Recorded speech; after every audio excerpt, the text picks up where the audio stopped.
அடிப்பேனம் பத்து தலை தக்க கணிதொடு ஒற்றை கிரிமத்தை பொறுதொடு பட்ட பகல் வட்ட திகிரியில் இரவாக பத்தற்கிற தத்தை கடவிய பச்சை புயல் மெச்ச தகு பொருள் பட்சத்தொடு ரட்சித்தல்வதும் ஒரு நாளே தித்தித்தைய ஒத்த பரிபுரணித்த பதம் வைத்த பைரவி திக்கொட்கொடனிக்க கழுகொடு கழுதாட திக்குப்பரியட்ட பைரவர் தொக்கு தொகு தொக்கு தொகு தொகு சிற்றப்பவுரிக்கு திரிடிகதகையன ஓதம் கொத்துப்பறை கொட்ட கலமிசை குக்கு குகு குக்கு குகு குகு குத்தி புதை புக்கு பிடியன முதுகுகை கொட்புற்றெட நட்பற்ற உணரை வெட்டி பலியிட்டு குலகிரி குத்துப்பட ஒத்து புறவல பெருமாளே பட்சத்தொடு ரட்சித்தருவதும் ஒரு நாளே.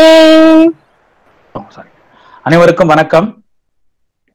எங்களுடைய ஸ்ரீ சங்கரா கலை மற்றும் அறிவியல் கல்லூரி இந்த கொரோனா காலகட்டத்திலும் எந்த வகையிலும் தமிழ் பணிகள் தொய்வில்லாமல் நடக்க வேண்டும் என்கிற ஒரு குறிக்கோளோடு பல்வேறு நிகழ்ச்சிகளை ஏற்பாடு செய்து பல்வேறு அறிஞர்களை அழைத்து பல்வேறு பொறுமைகளிலே இலக்கிய தாகத்தை தனித்துக் கொண்டிருக்கிறது.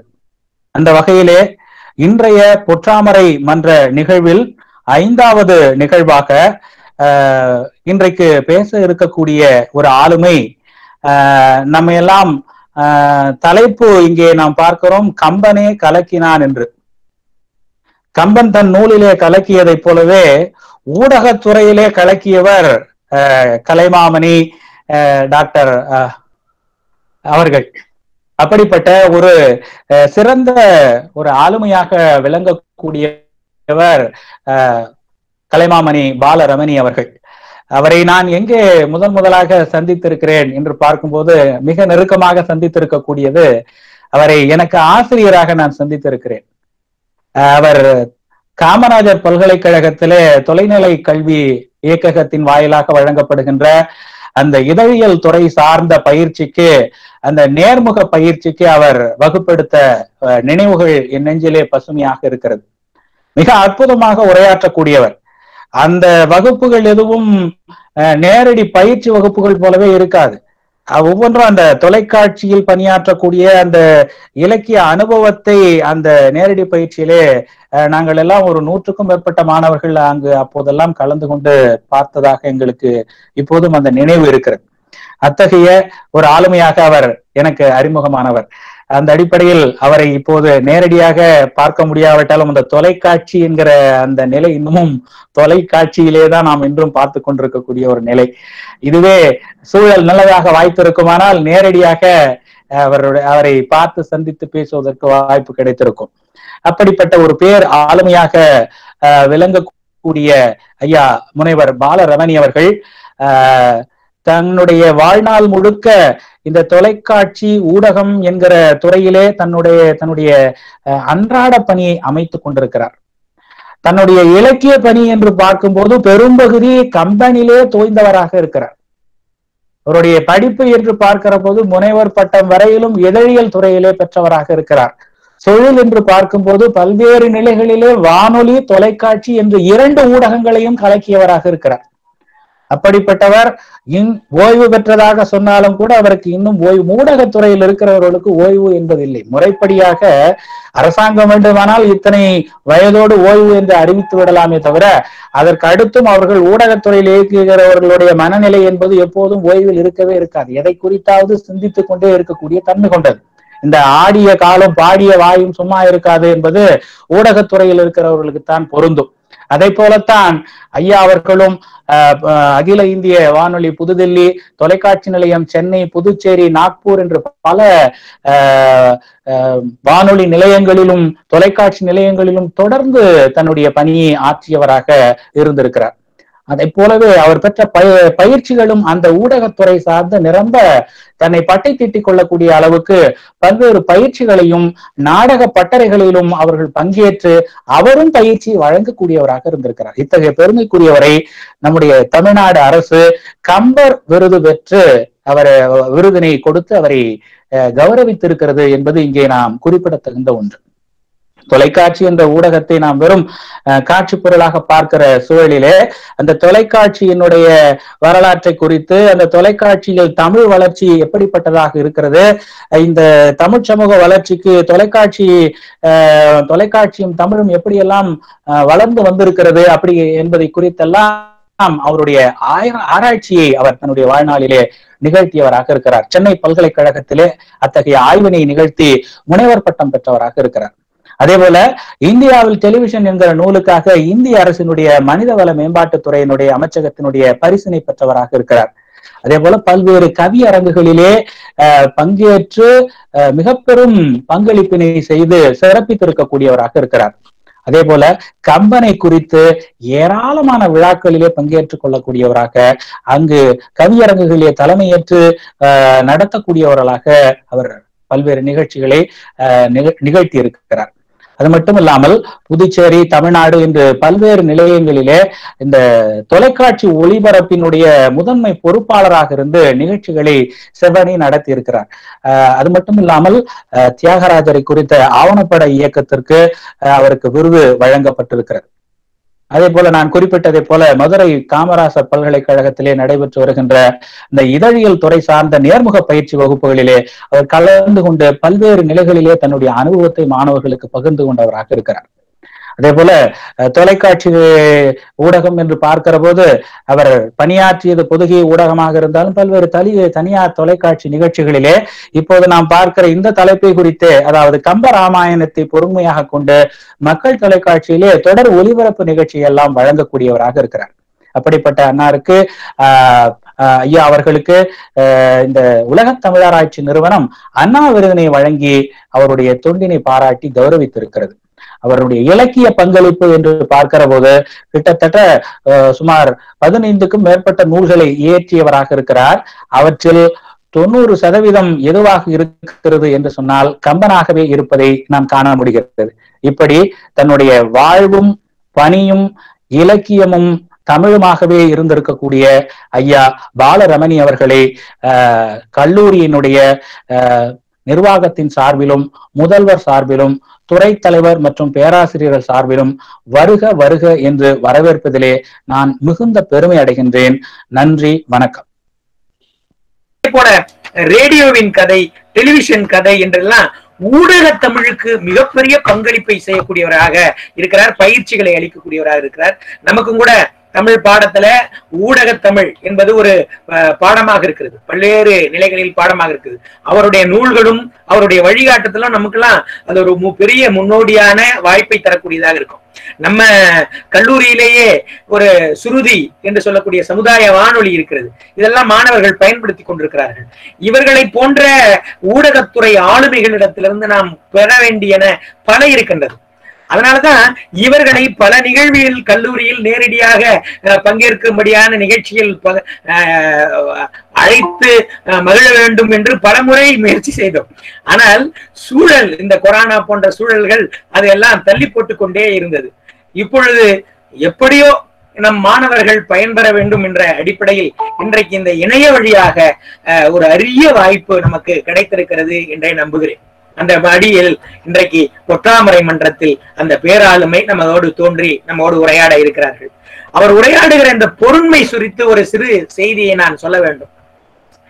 கம்பன் எப்படிப்பட்ட பேராளுமைன்னா, அவரை எதிர்த்தவர்களையே பாராட்டி அவரை தவிர்க்க முடியாத ஒரு ஆளுமையாக வைத்துக் கொண்ட ஒருவன். சரி, நாட்டுப்புற இலக்கியத்திலிருந்துதான் ஏட்டு இலக்கியத்திற்கு போவது வழக்கம். ஆனால் ஒரு ஏட்டு இலக்கியம் நாட்டுப்புற இலக்கியங்களிலும் பெரு செல்வாக்கை பெற்றிருக்குதுன்னு சொன்னா அது கம்பனுடைய கம்பராமாயணத்தை சொல்ல முடியும்.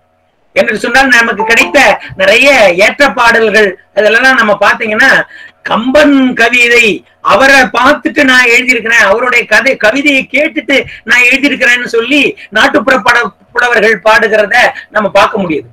அந்த அளவுக்கு நாட்டுப்புற கலைஞர்களையே தாக்குகிற அளவுக்கு இந்த செய்தியின் மூலமா 2 விஷயம் நமக்கு தெரியுது. ஒண்ணு, தமிழர்கள் நாட்டுப்புற சாதாரண மக்களாக இருந்தாலும் கூட அந்த சாதாரண மக்களிடத்திலும் கல்வி எவ்வளவு தூரம் போய் சேர்ந்திருக்கிறது. குறிப்பாக கம்பன் போன்ற இலக்கியங்களை நுகரக்கூடியவர்களாக இந்த தமிழ் சமூகம் எப்படி இருந்திருக்கிறது என்பதை நம்ம அதுல இருந்து புரிஞ்சுக்கலாம். இன்னொரு வகையில் கம்பன் எவ்வளவு உயர்ந்த ஸ்தானத்தை பெற்றிருக்கிறார். சாதாரண மக்களுடைய உள்ளங்களையும் கவரக்கூடியவனாக ஒரு காலகட்டத்தில் விளங்கி இருக்கிறார் என்பதை நாம் புரிந்து கொள்வோம். இன்றைக்கும் அவர் போற்றப்பட வேண்டிய ஒரு பேராளுமை, தமிழ் இலக்கிய பரப்பில் தவிர்க்க முடியாத ஒரு பேராளுமை கம்பன் என்பதை நாம் மீண்டும் மீண்டும் நினைத்து பார்க்க வேண்டும். அந்த அடிப்படையில் தான் அவரை பற்றியான உரையாக இந்த உரையை அமைத்திருக்கிறோம். ஐயா பாலரமணி ஐயா அவர்கள் தங்களுடைய அருமையான அந்த அரிய உரையை வழங்க வருமாறு எங்களுடைய கல்லூரியின் சார்பாகவும் எங்கள் கல்லூரி முதல்வர் நிர்வாகத்தினர், குறிப்பாக எங்கள் முதல்வர் கலைராம வெங்கடேசன் ஐயா அவர்கள் சார்பாகவும் உங்களுடைய சார்பாகவும் வரவேற்று அவர்களை உரையாட அழைக்கிறேன். மதிப்பிற்கும் மரியாதைக்கும் உரிய இந்த மிகச்சிறந்த கல்வி நிறுவனத்தினுடைய தமிழ்துறை தலைவர் முனைவர் ஜே ராதாகிருஷ்ணன் அவர்களே, வரவேற்புரையிலே என்னை பற்றி விவரங்களை எல்லாம் எடுத்து ஒரு முன்னுரையாக மொழிந்த பேராசிரியர் பெருமக்களே, அவர்கள் பேசுகிற பொழுது நான் இப்படி நினைத்தேன். வையம் என்னை இகழவும் மாசு எனக்கு எய்தவும் என்று கம்பன் எழுதியிருக்கிறானே, அதை போலே இன்றைக்கு அவர்கள் பேசுகிற பொழுதெல்லாம் மலரும் நினைவுகளாக எத்துணை இளைஞர்களை தமிழினுடைய மேன்மையை அவர்கள் அறிந்து கொள்ளுகிற காலம் ஆரம்பிக்கிற பொழுதெல்லாம் அவர்களை வானொலியில், தொலைக்காட்சியில் நான் அறிமுகப்படுத்தி இருக்கிறேன் என்று நான் நினைத்து பார்த்து மகிழ்ச்சி அடைகிறேன். எனக்கு பிடித்த 2 கல்லூரிகள் வாழ்க்கையிலே மயிலம் கல்லூரியும் கரந்தை தமிழ் கல்லூரி. இந்த 2 கல்லூரிகளுக்கும் நான் சிறப்பு விருந்தினராக சென்றிருக்கிறேன். ஆனால் எனக்குள்ளே ஒரு ஏக்கம் உண்டு. நான் தில்லை திருமகன், நெல்லை மருமகன். எனக்கு மயிலமும் கரந்தையும் 2 கண்களாக இப்பொழுதும் தெரிகின்றன. மயிலம் கல்லூரியில் படித்தவர்களும் கரந்தை தமிழ் கல்லூரியில் படித்தவர்களும் இலக்கியத்திலே எத்துணை ஆழங்கால் பட்டிருக்கிறார்கள் என்று எண்ணி எண்ணி அவர்களை பார்த்து நான் பெருமூச்சு விடுகிறேன். நான் படித்தது லயோலா கல்லூரி. ஆங்கில இலக்கியம் படித்தேன். ஆங்கில இலக்கியம் ஆவலுடன் எடுத்தது, தண்டமிழ் இலக்கியம் தாயவள் கொடுத்தது என்று கவியரங்கிலே நான் ஆரம்பிப்பேன். எனவே இலக்கியம், ஆங்கில இலக்கியத்தை அவ்வளவு ஆழமாக நான் அதன் உள்ளே நுழைகிற போதெல்லாம் கூடவே எனக்கு தமிழ் இலக்கியமும் இணையாக வந்து என் இதயத்தில் அமர்ந்து கொண்டது. அப்படி அமர்ந்திருந்த காலத்தில்தான் பல்வேறு தமிழ் நூல்களை, தமிழ் இலக்கியங்களை எல்லாம் நான் புரட்டி புரட்டி பார்த்தேன். அவையெல்லாம் என்னை புரட்டி புரட்டி போட்டன. காலம் எனக்கு ஒரு விசித்திரத்தை செய்தது. தமிழகத்திலே மிகவும் முன்னணியாக இருக்கக்கூடிய ஒரு தமிழ் குடும்பத்திலிருந்து ஒரு பெண்ணை திருமணம் செய்து கொண்டேன். அப்படி திருமணம் செய்து கொண்டவரும் சர்வதேச அளவிலே தமிழ் இலக்கியத்திலே புகழ் பெற்றவர். எனவே எனக்கு தமிழ் இலக்கியம் என்பது என்னுடைய வீட்டிலே நடமாடக்கூடிய மிகப்பெரிய பெட்டகமாக இருக்கிறது. ஏன் இவ்வளவு அறிமுகம் என்னை பற்றியே சொல்லுகிறேன்? ஆணவத்தினுடைய உச்சகட்டமோ என்று நீங்கள் எண்ண வேண்டாம். பேராசிரியர் பெருமக்கள் என்னை பற்றி பேசுகிற பொழுதெல்லாம் எனக்குள்ளே அந்த ஒரு இன்பம் தோன்றியது. வாழ்க்கை என்னை இப்படி இலக்கிய பாதையிலேயே நடமாட வைத்திருக்கிறதே என்று இப்பொழுது சிந்தித்து பார்க்கிறேன். இதுவரைக்கும் அவ்வளவாக நான் சிந்தித்தது இல்லை. பொதுவாக நான் சிந்தித்ததே இல்லை. ஆனால் சில நேரங்களிலே தொட்டு பார்க்கிற பொழுது வாங்க அரும் பாதம் 4 வேதங்களிலே இருக்கிற கருத்துக்களை எல்லாம் நெஞ்சில் ஏற்றி அதை வகுத்த வான்மீகி என்பான், அதை வான்மீகி என்பவன் வகுத்தான். அப்படி வகுத்தது எப்படி இருந்தது என்றால், அவன் தீம் கவி. செவி ஆற தேவரும் பருகச் செய்தான். அவன் எழுதிய அந்த ராமாயணத்தை தேவர்களும் அவர்களுடைய செவிகளிலே தேன் பாய்கிற அளவிலே அவன் எழுதினான். அந்த வான்மீகத்தை நான் கையில் எடுத்துக்கொண்டு உங்களுக்கு தருகிறேன் என்று அடக்கத்தோடு கம்பன் ஆரம்பிக்கிறான். இதை அடக்கம் என்று சொல்ல முடியாது. இதை அவையடக்கம் என்று நாம் தமிழிலே சொல்லுகிறோம். கண்ணதாசன் ஒரு கூட்டத்தில் சொன்னார், எதுகை மோனை எதுவும் எழுத தெரியாத கவிஞன் என்னை வந்து பாடுக என்றார். எதுகை மோனை எதுவும் எழுத தெரியாத என்னை கவியரங்கில் தலைமை ஏற்கச் சொன்னார். இதுவரைக்கும் அவையடக்கம் பாடி நின்றேன், என்றாலும் எனக்கு இந்த அவை அடக்கம் என்று சொன்னார். எனவே தமிழில் தான் உங்களால் விளையாட முடியும். அதற்கு வழிகோலியவன் இலக்கியத்திலே சிந்திப்பதற்கு, இதிகாச கதைகளோடு நம்மை பிணைப்பதற்கு, அதன் மூலமாக தமிழை வளர்ப்பதற்கு முயற்சி செய்த முதல் பாவலன் கம்பன். கம்பனை படிக்கிறவர்கள் தமிழிலே மெல்ல மெல்ல ஆழங்கால் பட்டு போவார்கள். எனக்கு தெரிந்த எத்தனையோ பேராசிரியர் பெருமக்கள் இன்றைக்கும் கம்பனையும் பாரதியும் பாரதிதாசனையும் வைத்துக் கொண்டு அவர்கள் செம்மாந்த வாழ்வு வாழ்கிறார்கள்.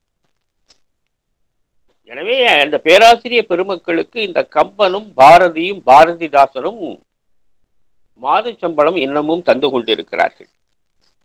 எனவே இந்த பேராசிரியர், தமிழ் பேராசிரியர் பெருமக்களுக்கு சம்பளம் வழங்குகிற முதலாளிகளாக கம்பனும் பாரதியும் பாரதிதாசனும் இருக்கிறார்கள் என்று நான் நினைப்பது உண்டு. இந்த மூன்று பேரையும் கல்லாமல் நமக்கு வாழ்விலே நம்முடைய எல்லையை தொட இயலாது.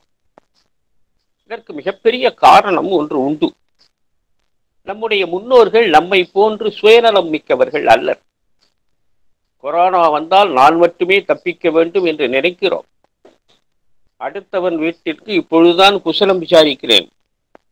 குசலம் விசாரிக்கிற பொழுது எதிர் வீட்டுக்காரன், கீழ் வீட்டுக்காரன் அல்லது அண்டை வீட்டுக்காரன், நண்பன் எல்லோரும் நலமாக இருக்க வேண்டும், நாம் நெருங்கி பழகிறவர்கள் நன்றாக இருக்க வேண்டும் என்று பொது நலத்தை இந்த கொரோனா ஏற்படுத்தி இருக்கிறது. ஏனென்று கேட்டால், அவனுக்கு கொரோனா வந்துவிட்டால் தமக்கு வந்துவிடுமே என்கிற ஒரு பயத்தினாலே நாம் வாழ்க்கையை ஓட்டி கொண்டிருக்கிறோம்.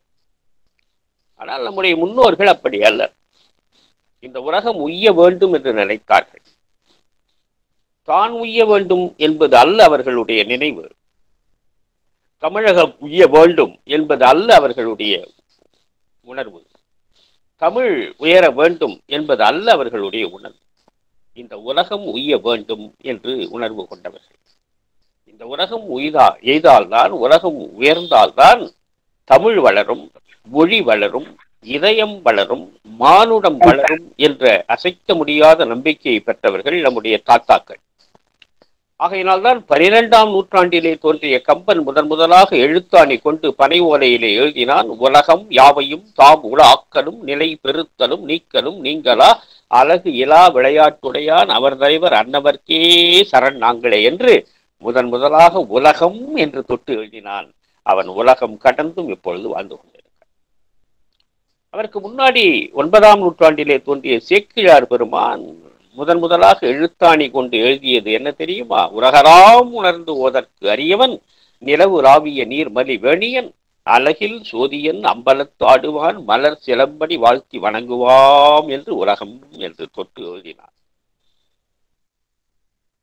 அமைச்சராக இருந்த அந்த கவிஞர் பெருமகனார் சேக்கிழார். அதற்கு முன்னம் தோன்றிய வள்ளுவ பெருந்தகை ஆசான் ஐயன் வள்ளுவன் எழுதுகிற பொழுது அகர முதல எழுத்து எல்லாம் ஆதி பகவன் முதற்றே உலகு என்று முதல் பாட்டு. அதற்கு முன்னால் 2ஆம் நூற்றாண்டிலே கன்னித் தமிழை கவர்ந்த அந்த காவி தமிழ் இளங்கோடிகள் திங்களை போற்றுதும் திங்களை போற்றுதும் என்று எழுதிவிட்டு கண் உலகு அளித்தலான் என்று எழுதினார். எனவே இவர்கள் உலகத்தை பற்றியே கவலைப்பட்டிருக்கிறார்கள் என்பதற்கு இது சான்று. அப்படி உலகத்தை பற்றியும் உலகத் தமிழ் பற்றியும் தமிழர்களை பற்றியும் தமிழ் வாழ்வு முறையை பற்றியும் மனிதர்களை பற்றியும் கம்பன் கவலைப்பட ஆரம்பித்தார். அதற்கு என்ன செய்யலாம் என்று யோசித்தார். வடமொழியிலே புலமை கொண்ட கம்பன் வால்மீகத்தை வாசித்தார். அதன் மீது நிறைய பற்று கொண்டார். அழுதான். படிக்கிற பொழுதெல்லாம் அழுதான், தொழுதான். இதனை நம்முடைய தமிழ் நாட்டிற்கு இதை பொக்கிஷமாக கொண்டு வர வேண்டும் என்று எண்ணுகிறார். எழுத தொடங்குகிறார். நான் வால்மீகி எழுதியதில் ஓரளவு கூட எழுதவில்லை. அவன் புகழை பேசுவதற்கு எப்படி ஒரு ஊமை முயல்வானோ அப்படியே நான் அவன் புகழை பேசுகிறேன். பால் கடல் இருக்கிறதே, அதன் ஓரமாக ஒரு பூனை எவ்வளவு நக்கி குடிக்குமோ அவ்வளவுதான் அந்த வான்மீகம் என்கிற பால் கடலை நக்கி குடித்த பூனையாக நான் காட்சி அளிக்கிறேன். எனவே அவன் சொன்னது அதிகம், நான் சொன்னது கொஞ்சம் என்று அவையடக்கத்தோடு சொன்ன கம்பன் பல்வேறு இடங்களிலே தமிழ் மரபிற்கும் தமிழர் மரபிற்கும் தமிழ் பண்பாட்டிற்கும் ஏற்றவாறு காட்சிகளை, பாத்திரங்களை, வசனங்களை, நிகழ்வுகளை மாற்றி அமைக்கிற பொழுது அவன் பல்வேறு விதமான உணர்வுகளை, எண்ணங்களை, நிகழ்வுகளை ஒரு பாத்திரத்தை எடுத்துக்கொண்டால் அந்த பாத்திரத்திலே இவற்றையெல்லாம் போட்டு வான்மீகம் எழுதியதையெல்லாம் போட்டு ஒரு கலக்கி கலக்குகிறான். அந்த பாத்திரம் மிக தூய்மையாக பாராட்டப்பட வேண்டிய நிலையாக வெளியே வந்து விடுகிறது. அப்படி வெளியே வந்து விடுகிற பொழுதுதான் கம்பனுடைய பாத்திரம் பளிச்சென்று துலங்க ஆரம்பிக்கிறான். இதைத்தான் அவன் எழுதுகிறான். என்னுடைய பாத்திரங்கள் உலகம் இருக்கும் வரை உள என்கிற மாதிரியே அந்த பாடல் அமைகிறது. உலகம் யாவையும் தாம் உள என்று எழுதுகிறார். நானும் இருப்பேன், என்னுடைய பாத்திரங்களும் இருக்கும் என்று அதுக்கு ஒரு மறைவான பொருள். மறைபொருளை பற்றி எழுதிய கம்பன் மறைவான பொருள்களை பற்றி நமக்கு எழுதுகிறார். இறைவனுடைய கல்யாண குணங்கள் என்று சொல்லுவார்கள். அந்த கல்யாண குணங்களை எல்லாம் அவன் ஏற்றி எழுதுகிற பொழுது நாம் எப்படி வாழ வேண்டும் என்பதற்கு வழிகாட்டியாக இருக்கிறார். வால்மீகியை தமிழ்நாட்டிற்கு அழைத்து அவனுக்கு நம்ம ஊர் வேஷ்டியை கட்டி விடுகிறான் கம்பன். பஞ்சகச்சம் கட்டி கொண்டிருந்த வால்மீகியை தமிழ்நாட்டிற்கு அழைத்து அவனுக்கு நம்ம ஊர் வேஷ்டியை கட்டி அழகு பார்த்தவன் கம்பன். வடமொழியிலே பேசிக் கொண்டிருந்த அவனை இங்கே அழைத்து இவன் தமிழில் பேசி அவனை கேட்க வைத்தவன் கம்பன்.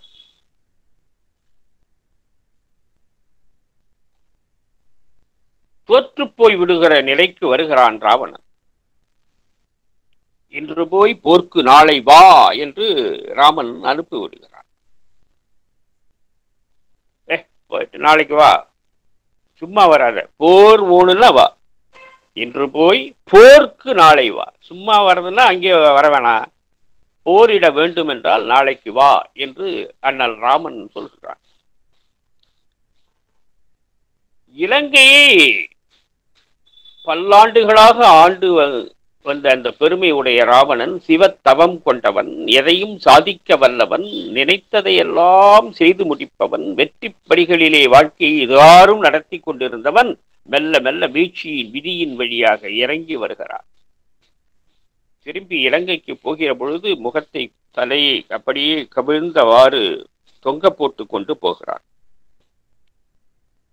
உள்ளுக்குள்ளே அச்சம், உள்ளுக்குள்ளே மானம், உள்ளுக்குள்ளே அவமானம்.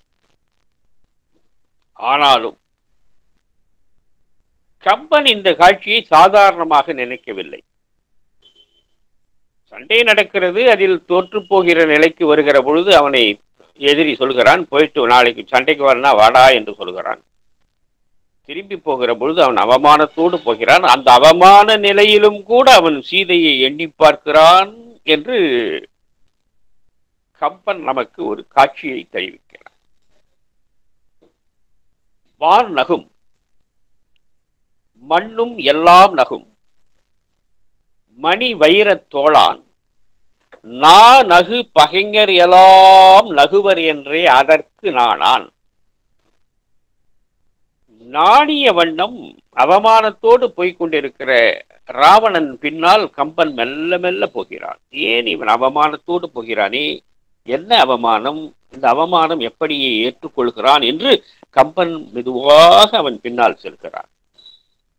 வான் நகும், இந்த வானம் அவனை பார்த்து சிரிக்கிறதோ, தோத்துட்டு வராண்டோ என்று.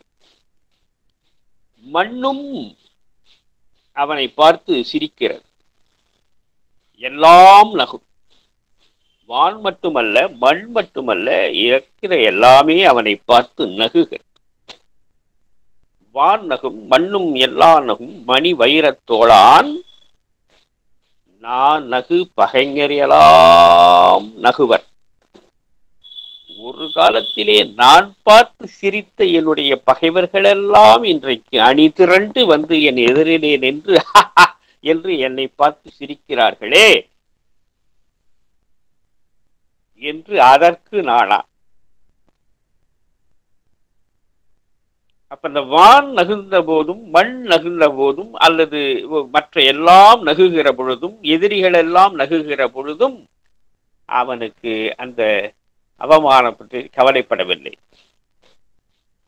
தலை குனிந்து போகிறானே, அப்பொழுது கூட அவர்களை பற்றி கவலைப்படவில்லை. மணி வைரத் தோளான் நான் நகு பகைஞர் எல்லாம் நகுவர் என்றே அதற்கு நானாம். எதுக்கு நாணம் வருகிறது என்றால், சீதை இருக்கிறாளே, அவள் பார்த்து பகை என்று சிரித்து விடுவாளோ, என்னுடைய கணவனை அவனிடம் தோற்று வருகிறாயோ என்று சீதை என்னை பார்த்து நகுவாளோ என்கிற ஒரு அவமானத்தினாலே அவன் தலை குனிந்து போகிறான். வேல் நகு நெடுங்கண் மெல்லியள், அந்த இடத்துல கூட எவ்வளவு வர்ணனையை சீதைக்கு வைக்கிறான் பாருங்க. வேல் நகு நெடுங்கண் மெல்லியள் என்று சொல்லிவிட்டு சொல்கிறான், மிதிலை வந்த ஜானகின்னா. இப்ப அயோத்தி வந்த ஜானகி என்று சொன்னால் அடுத்தவன் மனைவியாகிறாள், விரும்பலாம். அவன் மிதிலை வந்த ஜானகியா நினைக்கிறான். ஜனகனுடைய மகளாகவே இவளை நினைக்கிறான். ராமனுடைய மனைவியாக நினைக்கிற பாவம் என்று எண்ணினானோ என்னவோ தெரியல, அவன் இன்னமும் மிதிலையிலிருந்து வந்தவளாகவே ஜானகி.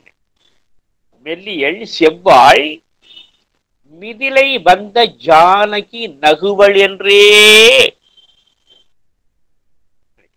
ஐயோ, என்னை பார்த்து அவ சிரிப்பாளே, என்னடா என்னுடைய வீட்டுக்காரன்ட்ட என்று என்று நினைப்பாளே என்று நாணத்தால் சாம்புகின்றான். இப்ப நினைச்சு பாருங்க காட்சிய.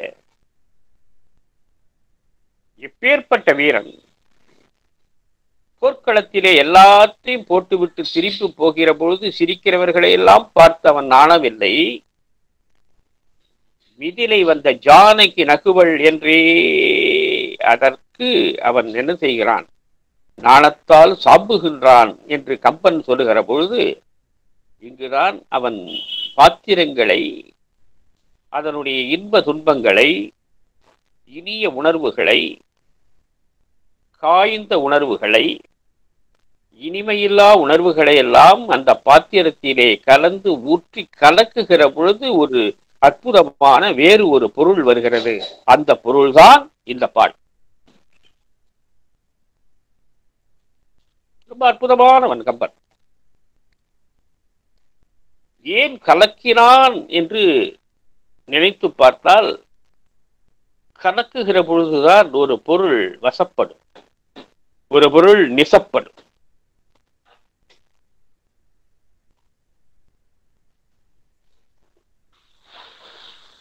அதனால்தான் பாரதி எழுதினான், யாம் அறிந்த புலவரிலே கம்பனை போல் வள்ளுவன் போல் இளங்கோவை போல் பூமிதனில் யாங்கனுமே பிறந்ததில்லை, உண்மை வரும் புகழ்ச்சி இல்லை என்று எழுதினான்.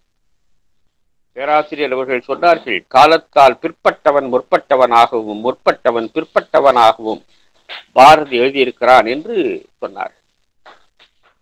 கம்பன் காலத்தால் பிற்பட்டவன் முற்பட்டவனாக கவிதையிலே வருகிறான். வள்ளுவன் காலத்தால் முற்பட்டவன் பிற்பட்டவனாகி விடுகிறான் கம்பனுக்கு. இளங்கோ காலத்திலால் முற்பட்டவன், அவன் கடைப்பட்டவனாக நிற்கிறான் பாரதியினுடைய வரிகளிலே என்று சொன்னால், அவன் பாரதி சொல்கிறான் இது கம்ப நாடு என்று சொல்லி மகிழ்ச்சி அடைந்தவன். கல்வி சிறந்த தமிழ்நாடு என்று சொன்னான் கம்பன்.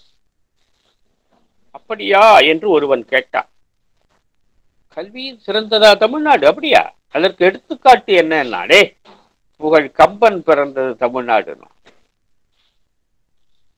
கல்வியில் சிறந்தது தமிழ்நாடு என்பதற்கு உதாரணம் வேண்டும் என்று சொன்னால், கம்பன் இந்த நாட்டில் பிறந்ததுனாலே கல்வி சிறந்தது. கல்வி சிறந்தது ஏனென்று கேட்டால், கம்பன் பிறந்ததனால் எங்கள் கல்வி சிறந்தது என்று சொல்லுங்கள்.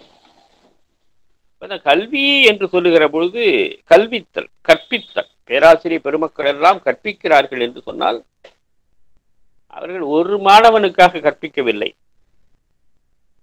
நாம் நினைக்கிறோம் பேராசிரியர் ராதாகிருஷ்ணன் அவர்கள் ஒரு மாணவனுக்கு கற்பிக்கிறார் என்றால் அது அல்ல, தவறு. அந்த மாணவனுக்கு மட்டும் ராதாகிருஷ்ணன் கற்பிக்கவில்லை, அந்த மாணவனுடைய மகனுக்கும் சேர்த்தே இப்பொழுதே கற்பிக்கிறார். அந்த மாணவனுடைய பேரனுக்கும் சேர்த்தே இப்பொழுதே ராதாகிருஷ்ணன் கற்பிக்கிறார். அந்த பேரனுடைய மகனுக்கும் மகனுக்கும் பேரனுக்கும் பேரனுக்கும் என்று எத்துணையோ தலைமுறைகளுக்கும் சேர்த்தே இந்த ராதாகிருஷ்ணன் இன்றைக்கு இந்த மாணவனுக்கு கற்பிக்கிறார் என்று நாம் ஏற்றுக்கொள்ள வேண்டும். இவர் கற்பிப்பதை இந்த மாணவன் கேட்டு அவன் மகனுக்கு சொல்கிறான், அந்த மகன் அப்படி ஆகிறான் என்று வரிசை வரிசையாக இந்த வாரிசுகள் வளம் பெற வேண்டும் என்றுதான் அந்த மாணவனுக்கு இன்றைக்கு ராதாகிருஷ்ணன் கற்பிக்கிறார். இன்றைக்கு கற்பிக்கிறார் என்கிற பொழுது கம்பனை, பாரதியை, பாரதிதாசனை எல்லோரையும், கவிஞர்கள் தான் காலந்தோறும் அழியாமல் வாழ்ந்து கொண்டிருக்கிறவர்கள் என்பதை கம்பன் நிலைநாட்டினார். தமிழால் பாரதி தகுதி பெற்றதும் தமிழ் பாரதியால் தகுதி பெற்றதும் என்னென்பேன் என்னென்பேன் என்று பாவேந்தன் எழுதுகிறான். இந்த இரண்டையும் பார்த்த கண்ணதாசன் சொல்லுகிறான், ஆஹா, கவிஞர்களாக பிறப்பது மிகப்பெரிய அரிதான காரியம் போல் இருக்கிறது. அதனால்தான் பாரதி தோன்றியிருக்கிறான், பாரதிதாசன் தோன்றியிருக்கிறான் நம் கண்முன்னே என்று சொல்லி, நான் நிரந்தரமானவன், அழிவதில்லை என்ற நிலையிலும் எனக்கு மரணம் இல்லை என்று கண்ணதாசன். மரணமிலா பெருவாழ்வை பாடிய வள்ளலார் அவர்கள் எதை சொல்கிறார் என்று சொன்னால், மரணமிலா பெருவாழ்வு வாழ்பவர்கள் கவிஞர்கள் மட்டும்தான்.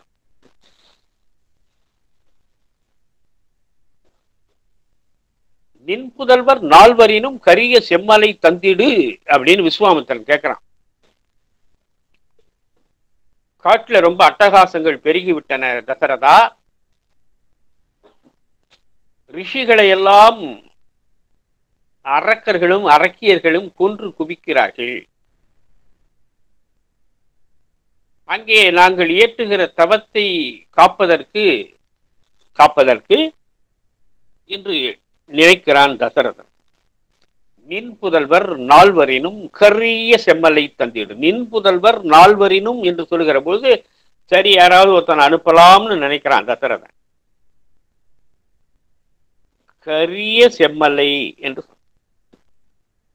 கரியேனா, நின் புதல்வர் நால்வரினும் கரியேனா, சரி கருப்பா இருக்கிறவன ஒருத்தன் அனுப்பலாம். ராமன் கருப்பு, பரதன் கருப்பு, லக்ஷ்மணனும் சத்துருக்கனும் சிவப்பு. சரி, பரதன் அனுப்பி வைப்பேன்னு நினைக்கிறான். கரிய அடுத்தது எழுதினா செம்மலைனா, செம்மலாக இருக்கக்கூடியவன் ராமன் மட்டும்தான். நின் புதல்வர் நால்வரினும் கரிய செம்மலை தந்திடுதி. தசரதன் சொன்னா படை ஊற்றமில்லர். ஐயோ, அவனுக்கு அவ்வளவுலாம் பயிற்சி இல்லையா, ஒரு காட்டுக்கு வந்து போரிடுற மாதிரி. படை ஊற்றமில்லர் சிறியன் பெரியோயினான், சிறியன் இவன் பெரியோய் என்று எழுதினான். சின்னவன் ஏன் நாவரையா எவனப்பன் தான் கோவப்பட்டான். பிறகு வசிட்டர் சொல்லுகிறார், புகழ் பெறக்கூடிய அம்பெடுத்து போரிடக்கூடிய, அம்பு விட்டு அப்படி அம்பு எடுத்து முதல்ல அப்படி கும்பிட்டுட்டு சில மந்திரங்களை சொல்லிதான் அம்பை விடுவார். அந்த காலம் ராமனுக்கு வந்து விட்டது. ஆகையினாலே அவனை அனுப்ப வேண்டியது உன் பொறுப்பு என்று வசிட்டர் சொன்ன உடனே தசரதன் ராமனையும் இலக்குவனையும் அனுப்ப. அப்ப அந்த காட்சியை எப்படி அமைக்கிறான் கம்பன்? விசுவாமித்திர முனிவன் தங்கி இருக்கிற அந்த ஆசிரமத்திலேயோ அல்லது காட்டிலேயோ போய் ஏதோ ஒரு விருந்துக்காக ராமனையும் இலக்குவனையும் அவன் அழைத்துக் கொண்டு செல்லவில்லை. அவனோடே இருக்கிற ரிஷிகள் எல்லாம் விருந்தாகி போகிறார்களே இந்த அரக்கர்களும் அரக்கியர்களுக்கும் என்ற ஒரு கவலையினாலே அவன் கேட்கிறான். போறான். எடுத்த உடனே ராமனுடைய வாழ்க்கையை போரில் தான் துவங்குகிறார். வாழ்க்கை முழுவதும் போராட்டமாகவே இருக்கிறது ராமனுக்கு. எனக்கு தெரிந்த அவன் எங்கேயுமே சிரித்து சந்தோஷமாக இருந்ததாக வரலாறே காணும். தீவினையும் நல்வினையும் மாறி மாறி அவனுடைய வாழ்க்கையை புடம் போட்டன, புரட்டி போட்டன. தொடங்குகிற பொழுதே போரில் தொடங்குகிறான். அங்க இருக்கிற தாடகியை அவளையும் அவன் கொல்கிறான், வதம் செய்கிறான். மிகவும் போராட்டத்திலே கிடந்து கல்லாக கிடந்தவள் மேல் தன் காலை வைக்கிறான். அகலிகை மீண்டும் உருப்பெற்று எழுகிறான். எனவே ராமனுடைய வாழ்க்கையிலே அவன் சிரித்த நேரம் என்று சொன்னால், மேல் மாடியிலிருந்து பார்த்த சீதையை இவன் பார்க்க, இவன் அவளை பார்க்க, அண்ணலும் நோக்கினான் அவளும் நோக்கினாள் என்கிற ஒரு இடத்தில்தான் அவன் மனம் விட்டு சிரித்திருக்கிறான் என்று நான் எண்ணுகிறேன்.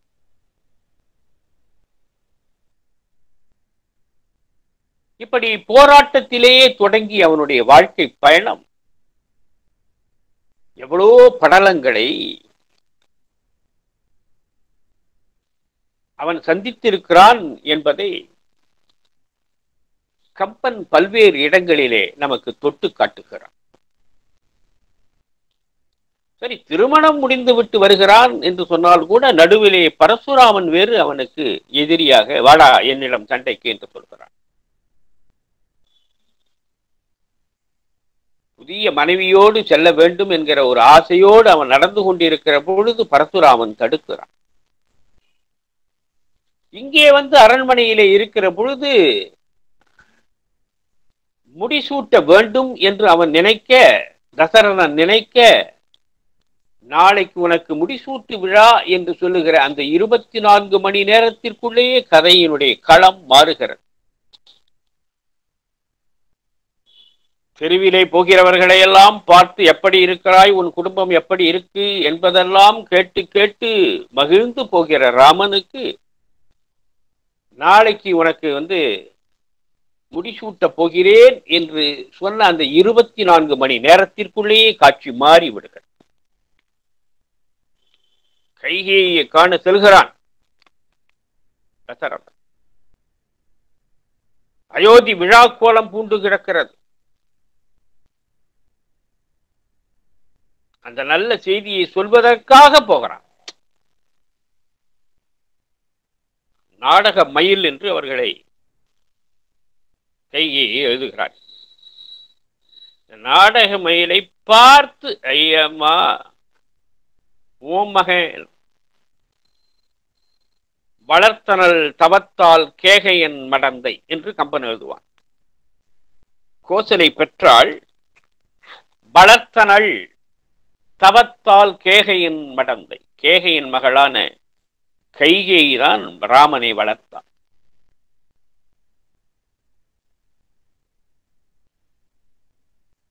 நாளைக்கு முடிசூட்டப் போகிறேன், நீ ஒரு மகாராணி ஆயிற்றே என்று சொல்வதற்காக உள்ளே சென்றான். மீண்டும் துயரக் கடலிலே ராமன் விழுந்தார்.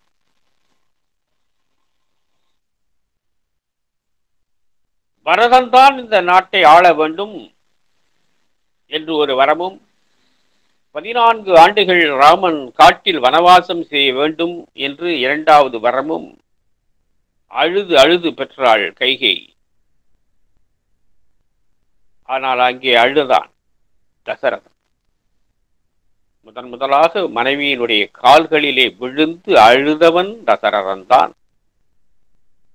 ஆகையினால்தான் இன்னமும் ஆடவர்கள் மனைவிமாரிடம் காலில் விழுந்து அழுகிறார்கள். இந்த பழக்கத்தை ஆரம்பித்தவன் தசரதன். காலில் விழுந்து அப்படியே கண்ணீர் மல்க கேட்கிறான் கடைசியா, நின் மகன் ஆழ்வார், உன் மகன் ஆழ்வான். வெளுக்கு பிறந்தவன் தான் பரதன். பரதன் ஆழ்வான் என்று எழுதவில்லை, சொல்லவில்லை. சரி சரி, உன் மகன் ஆழ்வான். நம்ம வீட்டிலே பார்த்தீங்கன்னா நம்முடைய பிள்ளை எதிர் வீட்டு பிள்ளையை அடித்து ஏதாவது கலவரமோ ஒரு சண்டையோ போட்டுக்கொண்டு உள்ளே வந்தால் இப்படி சொல்வார்கள். சொல்லுவான் வீட்டுக்காரன், பார் மனைவியை பார்த்து, உன்னாட்டுமே தான் உன் பிள்ளை வீண் சண்டையெல்லாம் பண்றான் பாரு. அதே பையன் முதல் வகுப்பிலே தேர்ச்சி பெற்றான் என்று சொன்னால் என் பையனாச்சே என்னாட்டம் தான் இருப்பான் என்று சொல்லுகிற பாவம் ஆணுக்கு உண்டு.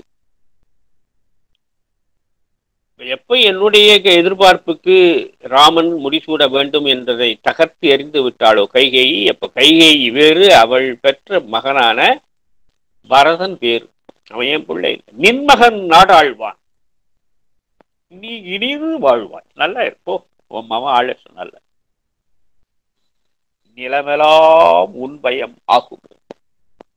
எல்லாத்தையும் எடுத்து இந்த நிலமெல்லாம் உன் பக்கத்தை போ. உரை குன்றேன். நான் சொன்னேன் பார், உனக்கு வரம் கொடுத்தேன் பார், நான் சில இருந்து மீற மாட்டேன். உரை குன்றேன். ஆனா 14 வருஷம்னு சொன்ன பார், அது வேணாம். நின் மகன் ஆழ்வார், நீ இனிது வாழ்வாய். நிலமெல்லாம் நின் பயம் ஆகுமே ஆகுதி. உரை குன்றே என் மகன், என் உயிர், என் கண்,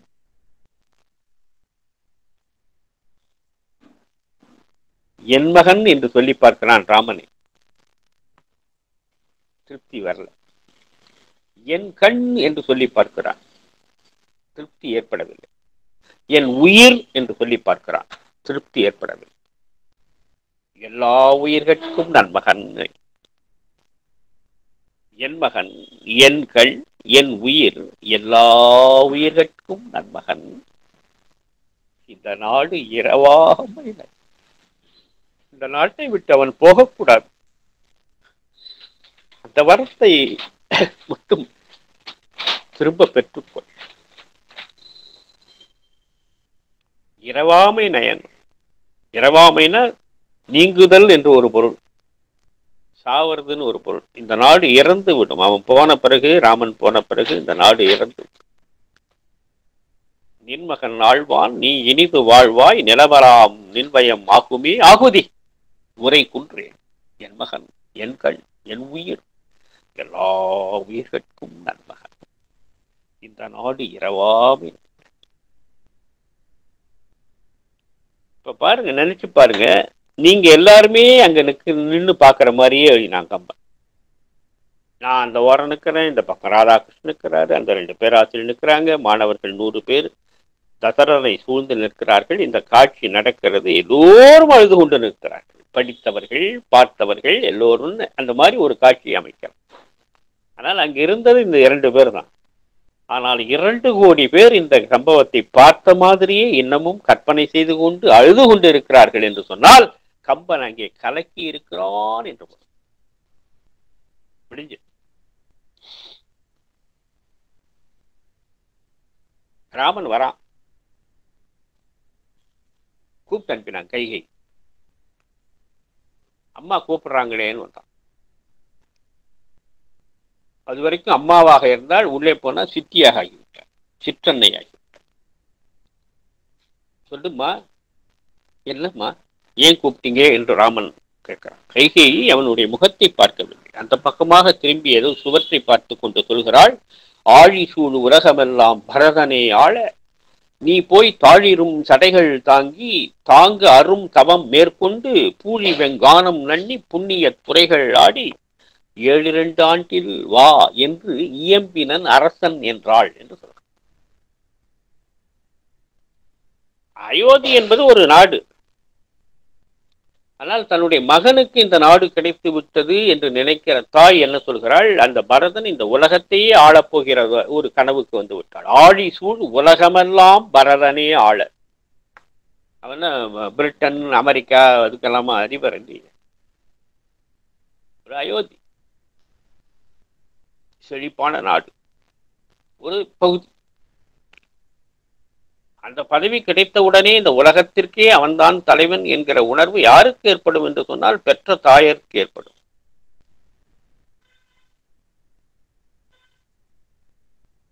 என் மகன் இந்த உலகத்துக்கெல்லாம் ராஜா என்று நினைக்கக்கூடியவள் சாதாரண தாய். எந்த தாயும் தன்னுடைய மகனை பெரிய ராஜா என்றுதான் கூப்பிடுகிறார் என்று சொன்னால் அவன் ராஜாவாக இருப்பான் என்று.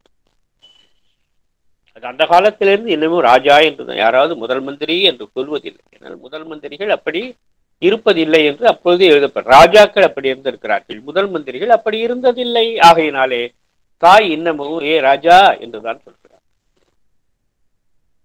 குழந்தைகள் போய் சொல்ல முடியாது ராஜா, அதெல்லாம் அந்த இதெல்லாம் மானியங்கள் ராஜ பரம்பரை எல்லாம் போயிடுச்சுமா எல்லாம் சொல்ல முடியும். அவர்கள் தன் மகனை இன்னும் ராஜாவாகத்தான். அதனால்தான் தசரதன் இந்த வரத்தை கொடுத்து விட போன உடனே ராமனை கூப்பிட்டு கொள்கிறாள், ஆழி சூழ் உலகமெல்லாம் பரதனே ஆள. அவன் ஒன்றும் சொல்ல, அப்படியம்மா என்று சொல்லுகிறான். உடனே சரி அவன் ஆண்டு கொண்டிருப்பான், நம்ம பாட்டில் ஒரு பகுதியில் இருந்து விடுவோம் என்று ராமன் நினைத்து விட போகிறான் என்று கைகேயினுடைய கலங்கி போகிற அந்த கைகேயி, வஞ்சம் சூழ்ந்த அந்த கைகேயி, விடம் உண்ட அந்த கைகேயி, நசுக்கப்பட்ட அந்த கைகேயி, நச்சரிக்கப்பட்ட அந்த கைகேயி அடுத்த வரியிலே சொல்றார். பரதன் ஆளுகிற பொழுது இவன் பாட்டில ஓரமா இன்னொரு அரண்மனையில பதவி கிடைக்காமல் உட்கார்ந்து விட போகிறான், அல்லது எனக்கு துணை ராஜாவாவது கொடு என்று கேட்க போகிறானோ என்ற ஒரு எண்ணத்தை அவள் நினைக்கிறார். அது விட்டுறக்கூடாது. ஆழி சூழ் உலகமெல்லாம் பரதனை ஆள, நீ போய், நீ போ, நீன்னு சொல்லல, நீ என்ன வேற ஏதோ சொல்ல நல்லது சொல்ல போறான்னு, நீ போய், நீ போ, தாழிரும் சடைகள் தாங்கி. நம்ம குழந்தைகள் எல்லாம் பார்த்தீங்கன்னா ஒரு வயசு 1.5 வயசு கழிச்சு மயிலம் முருகனுக்கு மொட்டை அடிக்கிறேன் குலதெய்வன் போன சொன்னா அது 1.5 வருஷத்துக்கு போக முடியாம இருப்பான். அதுக்குள்ள அந்த குழந்தைக்கு சடை உந்துடும். சடை உந்து போச்சு போகணும், சடை உந்து போச்சு போகணும்னு. அந்த மாதிரி சடை விழுகிறது என்று சொன்னால் காரம் அதிகமாக ஆகி கொண்டு இருந்தால் சடை விழும். நீ போய் தாழ் இரும் சடைகள் தாங்கி, தாங்க அரும் தவம் மேற்கொண்டு. நீ அங்க போயிட்டு என்னை திருத்தி விட்டான் என்ன நினைச்சுக்கிறாங்க, பெரிய கைகை, அவளை நான் பார்த்துக்கிறேன், பரதன் நான் எப்படி நாட்டு ஆள போறான் நான் பார்த்துக்கிறேன், அவனை ஒழிச்சிடறேன் பாரு, அப்படியெல்லாம் நீ நினைக்க முடியாது. அதுக்கு நினைக்கிறதுக்கே உனக்கு நேரம் இல்லை. நீ என்ன செய்ய வேண்டும், தவம் மட்டுமே செய்ய வேண்டும். தவம் என்பது ஒற்றை தியானம், ஒரு பொருள் தியானம். தவம் மேற்கொள்ள வேண்டும். யாகம் செய்ய வேண்டும், வேள்வி செய்ய வேண்டும், இதிலே உன் மனம் ஈடுபட வேண்டும். தாழிரும் சடைகள் தாங்கி தாங்கு அரும் தவம் தேர்கொண்டு பூரி வெங்கானம் நன்னினா. நீ பாட்டில் இந்த அயோத்தியில ஓரமா ஒரு இடத்துல போய் நான் பண்ணிக்கிறேன், இதெல்லாம் செய்யறேன் என்று நீ அயோத்தியை விட்டு போகணும். நீ என்ன பண்ற, அயோத்தி ஓரமாக போய் இந்த தவம் பண்றது அதெல்லாம் பண்ண முடியாது. தாழிரும் சடைகள் தாங்கி, சரி இங்கேயே சடை எனக்கு வருமா, இங்கேயே இருந்துறேன் ஓரமா, முடியாது. தாங்கு அரும் தவம் மேற்கொண்டு தவம் பண்றேன், அது என்ன இந்த ஓரமா அந்த அந்த ஓரமா போயிருந்துடுறேன், பரவாயில்ல. பூழி வெங்கானம் நன்னி, கொடுமையான இந்த வெயில் இருக்கிறதே, அந்த வெயில் தகிக்கிற அந்த காலத்திற்கு நீ போகணும், காட்டுக்கு போகணும். அங்க போயிட்டு நீங்க பாட்டுல உட்காந்துக்கிட்டு பரதனை பத்தி என்னை பத்தி திட்டக்கூடாது. பூழி வெங்கானம் நன்னி புண்ணிய துறைகள் ஆடி. நீ அங்கெல்லாம் போய் கேட்கணும், எங்கெங்கெல்லாம் நல்ல ஆறு ஓடுது, எங்க போகுதுன்னு தேடி தேடி கண்டுபிடிச்சு அங்கெல்லாம் அந்த புண்ணிய துறைகள்ல நீ நீராட வேண்டும். சரி, அப்ப என்ன, 14 ஆண்டுகள்னு சொன்னா பயப்படுவான் பையன். அதனால என்ன பண்ண, 14 பிரிச்சார் ரெண்டா, 7 2. 7னா ஒரு அளவு அப்பாடா கம்மியா இருக்கு, அது 2. 14னா பயமா இருக்கு, பயந்துட போறான் பையன். தான் வளர்த்த பையன் தானே, தன்னை மீறி அந்த பாசம் வரும். அதனால 7 2. சரி, போயிட்டு வான்னு யாரு சொன்னா, உங்க அப்பா சொல்லல. அப்பா சொன்னா நான் போய் கேட்கிறேன் பாரு அப்பாவேன்னு என்று சொல்லக்கூடிய உரிமை எந்த மகனுக்கும் உண்டு. ஆனால் அரசன் சொல்லிவிட்டால் என்ன சொல்லு, என்ன எப்படியா நீ சொல்லு என்று கேட்பதற்கு எந்த குடிமகனுக்கும் உரிமை இல்லை. அதை நன்கு அறிந்தாள் இவள். வாழி சூழ் உலகமெல்லாம் பரதனை ஆள நீ போய் தாழிரும் சடைகள் தாங்கி தாங்கு அரும் தமம் மேற்கொண்டு பூழி வெங்கானம் நன்னி புண்ணிய துறைகள் ஆடி 7 2 ஆண்டில் வா. கூட வான்றதுல கூட மூஞ்சி அப்படியே வா என்றாள் என்று இயம்பினன். யாரு, அரசன் என்றாள். இயம்பினன் அப்பன் என்றான்னு கூட கரெக்ட் தான். ஆனால் இயம்பினன் அரசன் என்றாள் என்று ஒரு கடுமையான வாழ்வு. இங்கதான் கம்பன் கலக்கிறான. பாத்திரத்தோடு சேர்ந்து பாத்திரங்களை, 2 பாத்திரங்களை ஒன்றாக கலந்து ஒரு புதிய திரவத்தை நமக்கு அளிக்கிறான். அது அமுதமாக இருக்கிறது. தேவர் கடைந்தெடுத்த அமுதத்தை விட இவன் அள்ளி தருகிறானே, கலக்கி தருகிறானே, அந்த அமுதம் மிகச்சிறந்ததாக இருக்கு. எல்லாம் நடந்து முடிவிடுகிறது. பரதன் ஓடி வருகிறான். தெரியாது அவனுக்கு என்னடா ஊரெல்லாம் உள்ள வரும்போது எழுந்து போறான். உட்கார்ந்து இருக்கிறவன் நின்றுட்டு இருக்கிறவன் உட்காடுறான், உட்கார்ந்து இருக்கிறவன் எழுந்து வெளியில போறான், கூட்டு உள்ள போறான். மரியாதை இல்லை. என்னாச்சேன்னு பார்த்துட்டு வரான், கைகையை பார்க்கறான். என்னம்மா என்ன முன்ன வரேன், ஒரே எவனும் மதிக்க மாட்டான். உட்காந்துட்டு இருந்தவன் எழுந்து உள்ள போறான், நின்றுட்டு இருந்தவன் உட்காடுறான் மரியாதை இல்லாம. என்ன நடக்குதுங்க, என்னாச்சு? ஒண்ணு இல்ல, உட்கார்ந்து இருக்கிட்ட. என்னாச்சு, என்ன என்ன ஏன் எல்லாரும் கோபமா இருக்கான் என் பேர்ல, என்னாச்சு? இல்ல இல்ல உட்கார் உட்கார். ஒண்ணு இல்ல, நான் வருத்தப்படாத. அப்பா அப்பா இறந்துட்ட.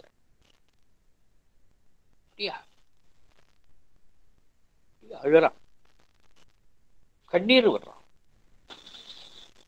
அப்பா இறந்துட்டார.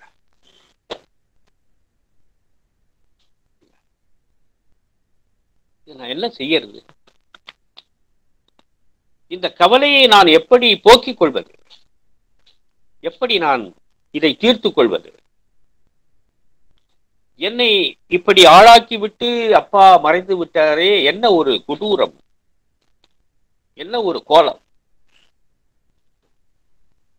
என்று அழுகு. அப்பா இப்படி எல்லாம் வளர்த்தியே, நீ போயிட்டேப்பா. சரிப்பா, எனக்கு ஏற்பட்டிருக்கிற இந்த துயரம் இருக்கிறதே, அது எப்ப நீங்கும் தெரியுமா? ராமனுடைய திருவடிகளிலே என்னுடைய தலையை வைத்து நான் அழுதால்தான் என்னுடைய துயரம் போகும்.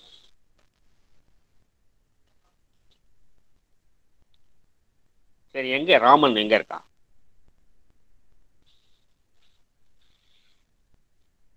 கைகை மௌனிக்கிறாள்.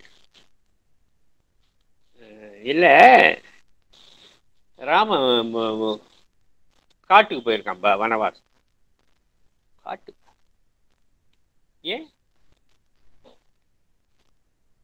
இல்ல? அப்பா சொன்னாங்க, இந்த ஒரு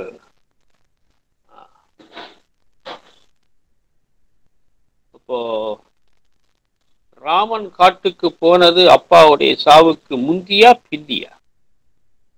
அடுத்த கேள்வி. உலகத்திலே இந்த ட்ரையல் சீன் என்று சொல்வார், அந்த மாதிரி கேட்கிறான். அப்பா இறந்தது ராமன் போன பிறகா அல்லது போவதற்கு முந்தியா? இல்லை, போன பிறகு. போன பிறகு என்றால் என்ன நடந்தது? ஏன் இறந்தான்? ராமன் போன பிறகு இறக்கிறான் என்றால் அதுக்கு என்ன காரணம்? ஒண்ணுமில்ல. நீ ராஜா, நான் ராஜாவா? யார் சொன்னது?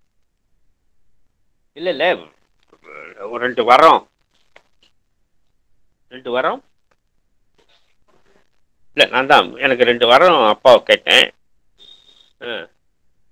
அதுல 1 வாரம் அது மூலமா நீ இந்த அயோத்திக்கு ராஜா வருது, இன்னொரு வாரம் மூலமா அவன் காட்டுக்கு போய் ராமன் வரத்து நீ கேட்ட. நான் ராஜா அவன் காட்டுக்கு போகணும். பல்ல உடைச்சுவான். நீ தாயாடி, நீ எனக்கு அம்மாவன் என்ன வரம் கேட்டு சூழ்ச்சி செய்திருக்கிறாய். இன்று முதல் எனக்கு தாய் கிடையாது. நீ நஞ்சு போர்த்திய நல்ல பாம்பு.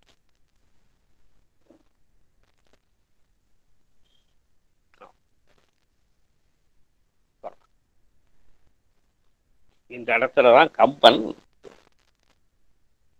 தாய் பாசம் என்ற ஒரு நிகழ்வை தாய் வேஷமாக மாற்றி அவன் நினைக்கிறான்.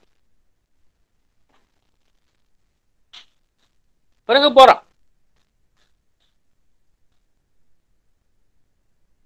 பரதன் படைகளோடு ராமனை பார்க்க செல்கிறான். பார்த்து ஆனால்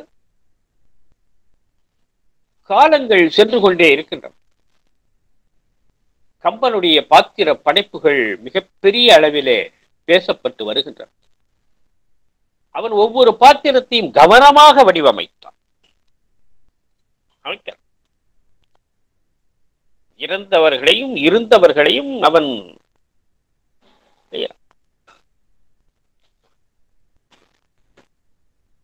ஆனால்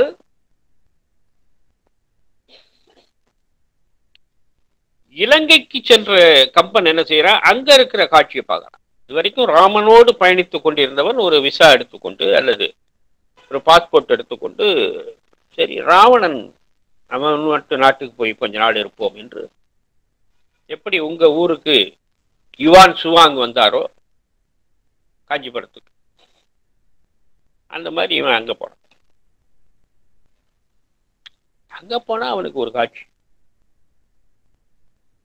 விபீஷ்ணன் தன்னுடைய அண்ணனை கும்பிட்டு சொல்றான், அண்ணா நான் சொல்றேன்னு கவலைப்படாதீங்க, கோவப்படாதீங்க. இந்திர பெரும்பதம் அடைந்தவர்கள் நீங்கள், இந்திரனுக்கு இணையானவர்கள். அந்த பெரிய பதம் இந்திர பெரும்பதம் இழைக்கின்றார். அது இழைக்கிறேன் நானே.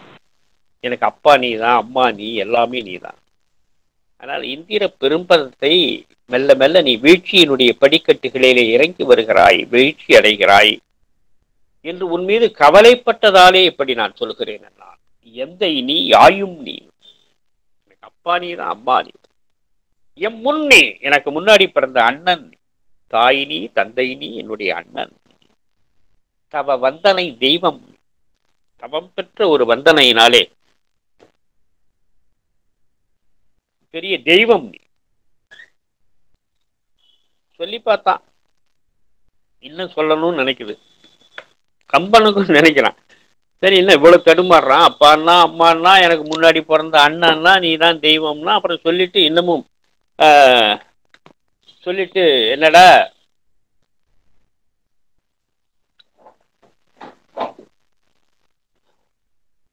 முடிக்கிறான இன்னும் விவேடன் மற்றும் முற்றும் நீன்னு எழுதினான் கம்பன். மற்றும் பலர் எழுதல, முற்றும் நீ முடிஞ்சு போச்சு எல்லாமே. இந்திர பெரும்பதம் இழக்கின்றாய் என நொந்தனன். நீ இந்திர பெரும்பதத்தை இழந்து நாளுக்கு நாள் வீழ்ச்சி அடைகிறாயே என்று நான் நொந்தேன். ஆகையினாலே நான் உனக்கு சொல்கிறேன், சீதையை விட்டுவிடு என்று சொல்றேன். அவன் கேட்கல. சீதையை விட்டானா? இல்ல. சீதையை பற்றி பேசினான் பாருங்க வீடனன், அவனை விட்டான். இப்படான் சரி நீங்க வந்துட்டான், இங்க இதாயிரு. அப்புறம் ஒவ்வொருவராக கிளம்புகிறார்கள் போருக்கு. நான் கம்பராமாயண கதையே உங்களுக்கு சொல்ல இல்லை, சில இடங்களை மட்டும் சொல்லி கம்பனுடைய பெருமையை நான் உங்களுக்கு சொல்வதுதான் இந்த நிகழ்ச்சியினுடைய பொருண்மையாக இருக்கும் என்று எண்ணுகிறேன். உங்களுக்கு தெரியாத கம்பராமாயணம் இல்லை.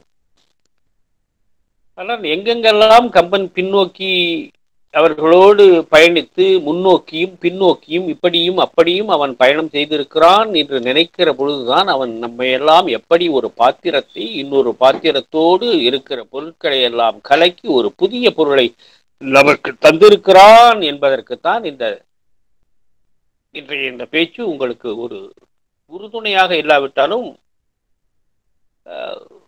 உறுத்துகின்ற துணையாக இருக்காது. எனவே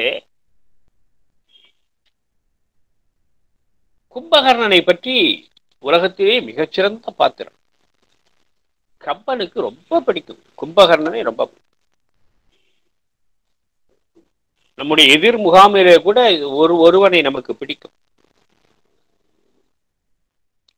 அதுபோல கம்பன் அங்கிருந்து பார்க்கிற பொழுது கும்பனை நினைக்கிறான். கும்பகர்ணனை நினைத்த ஒரு மாத்திரத்திலேயே கம்பனே தன்னை கும்பகர்ணனாக நினைத்துக் கொள்கிறான். அந்த வலிமை பெற்ற ஒரு இதாக எழுதுவார். போருக்கு நிற்கிறார். ராமன் கேட்கிறான் அவன் யாருன்னு. வீடனன் சொல்றான், இவன் என்னுடைய சகோதரன், ராவணனுக்கு அடுத்தவன். இவனுடைய எதி என்னன்னா 6 மாதம் கிடப்பான், படுத்து கிடப்பான், தூங்குவான், 6 மாதம் விழித்திருப்பான். உலக வல்லமை பெற்ற அளவிற்கு வீரம் உண்டு. ஒரு சிறிய பிசகினாலே பிரம்மன் இவனுக்கு தவறான ஒரு வரத்தை அளித்து விட்டான் என்று சொல்கிறான்.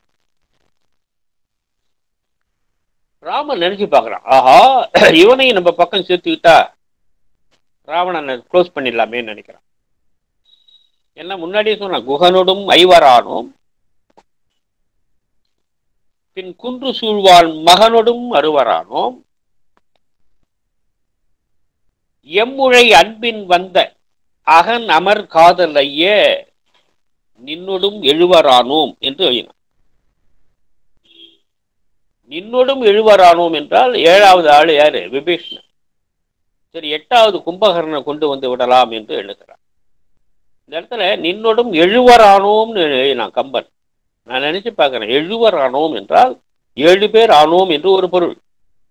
இவன் சேர்ந்த பிறகுதான் ராமன் உட்கார்ந்திருந்த கவலையிலே உட்கார்ந்து கொண்டிருந்த ராமனும் லட்சுமணனும் எழுந்திருக்கிறார் போருக்கு. நின்னோடும் எழுவரானோம், நீ வந்த பிறகுதான் நாங்கள் எழுந்தோம் என்று கூட ஒரு பொருள் உண்டு. நின்னோடும் எழுவரானோம், அப்ப 7வது ஆளாக சேர்ந்து கொண்டிருக்கிற வீடனன் சொல்கிறான், இவன் தான் என் அண்ணன் என்று வந்து விட்டான். அவனை பார்த்து பிரமிக்கிறான் ராமன். என்ன ஒரு வலிமையோடு இருக்கிறான் என்றான். தோளை பார்த்தா இங்கிருந்து இது வரைக்கும் இருக்கு, கிருஷ்ணகிரி வரைக்கும் பிரம்மாண்டமான தரம். சரி, அவனை போய் சொல்லி பதப்படுத்தி நைசா இங்க கொண்டு வாயேன். சரின்னு போறான். அண்ணனை கும்பிடுகிறான். சொல்லிட்டு சொல்றான், அண்ணே நான் சொல்லியும் அவர் கேட்கலன்னா கடைசியில என்ன விட்டாரு, நீ சொல்லியும் அவர் கேட்கல, அதனால நான் இங்க வந்த மாதிரியே ராமன்ட்ட வந்துருன்னா உன்னெல்லாம் ரொம்ப மரியாதையா வச்சுப்பாரு. கும்பகர்ணன் சொன்னா, இந்த பாடுற இந்த உடம்பு அவன் தந்தது, ஓடுகிற ரத்தம் அவன் தந்தது, எல்லாமே அவன் தந்த வாழ்க்கை. அவனோடு இருந்தேன், அவனோடு வாழ்ந்தேன், அவனோடையே முடிந்து விடுகிறேன். எனக்கு தெரியும்டா, இந்த போர்ல நான் ஜெயிக்க மாட்டேன்னு தெரியும். ஆனால் ஈனம் கெட்டு போய் நான் அந்த பக்கம் வரமாட்டேன். என் வாழ்க்கை எவனுக்காக பிறந்ததோ அவனுக்காகவே அழிவதே துன்பம்.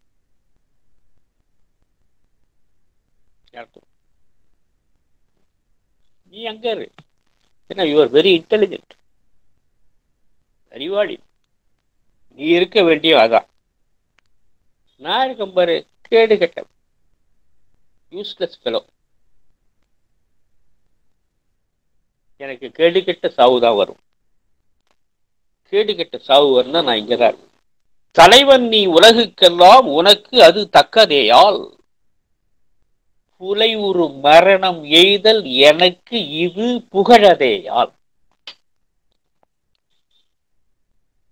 தலைவன் நீ உலகுக்கெல்லாம், நீ ரொம்ப அறிவாளி, உலகமே போற்றக்கூடிய தலைவனாக இருக்கும். தலைவன் நீ உலகுக்கெல்லாம், உனக்கு அது தக்கதேயால். நீ எங்க இருக்கிறது, புலை ஒரு மரணம் எய்தல்.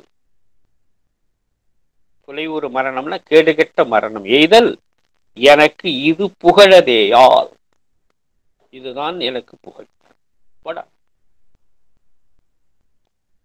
இந்த இடத்துல கும்பகர்ணனை உயர்த்தி பிடிக்க கம்பன் நினைக்கிறான். அப்ப உயர்த்தி பிடிக்கிற போது யாரிடம் அவன் உயர்த்தி பிடிக்க வேண்டும்? தன்னுடைய சகோதரனிடமே சொல்கிறான். தன்னுடைய சகோதரனிடமே, தன்னுடைய சகோதரனை பற்றி இன்னொரு சகோதரனிடம், நீ நல்லவன், நீ அறிவாளி, நீ இருக்க வேண்டும் அங்கே, நான் அண்ணனோடு பழகியவன், அண்ணனோடு கிடந்தவன், அண்ணனுக்காகவே நான் இறந்து விடுவேன் என்கிற உலக தத்துவத்தை மிக அழகாக புலை உரு மரணம் எய்தல் எனக்கு இது புகழதேயால் என்று இதுதான் கம்பன் இருக்கிறது.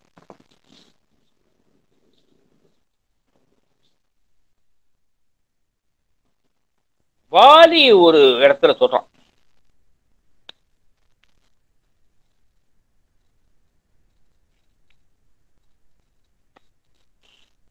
கண்ணபுனான்னு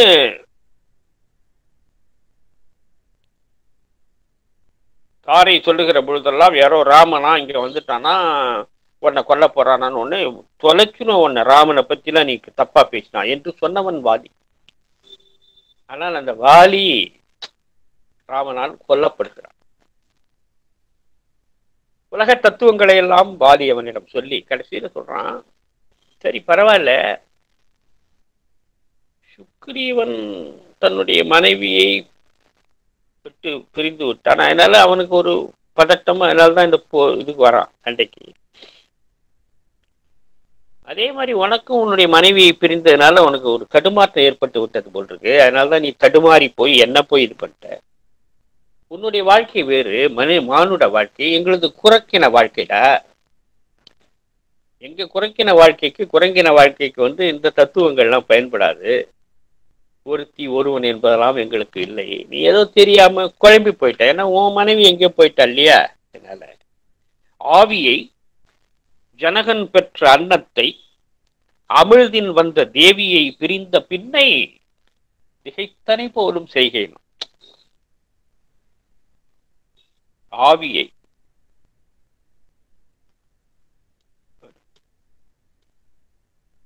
பிரிந்தது ஆவியை. ஜனகன் பெற்ற அன்னத்தை, அமிழ்தின் வந்த தேவியை பிரிந்த பின்னை திகைத்தனை போலும் செய்கை.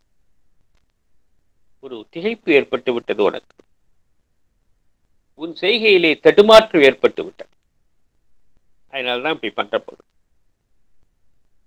அந்த இடத்திலே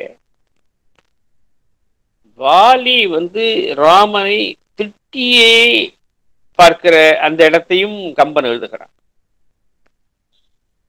ஆனால் மறைந்திருந்து அவன் மீது அம்பு எய்துகிற பொழுது வாலி கண்டுபிடித்து விடுகிறான். இவன் திகைத்து போய் கிடக்கிறான், இவன் சுய நினைவில் இல்லை, ஆகையால் தான் இந்த தவறு செய்து விட்டான் என்பதுதான் ஆவியை, ஜனகன் பெற்ற அன்னத்தை, அமிழ்தின் வந்த தேவியை பிரிந்த பெண்ணை திகைத்தனை போலும் செய்கை. இந்த இடத்திலே உலக பொதுவியலை நமக்கு காட்டுகிறான் கம்பன். இப்படி காட்டிக்கொண்டு பல்வேறு இடங்களிலே கம்பன் எல்லா இடங்களிலும் இருப்பான். ஆனால் சில இடங்களிலே கம்பன் கம்பனாகவே இருப்பான். அந்த இடங்கள் தான் நம்மை கலக்கி போடுகிற, நம்முடைய வளைத்து போடுகிற இடங்களாக இருக்க. அவன் எல்லா பாத்திரங்கள் அதன் உள்ளும் அவன் வாழ்ந்திருக்கிறான். கம்பன் கூனியா இருந்தான், பரதனா இருந்தான், சத்ருக்கனா இருந்தான், எல்லாரும் மாதிரி இருந்தான்.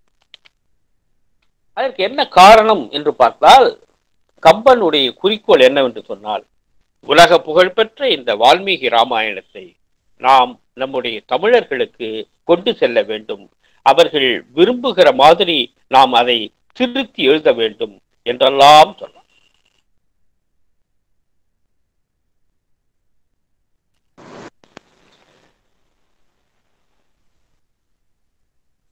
ராவணன் இறந்துடுறான்.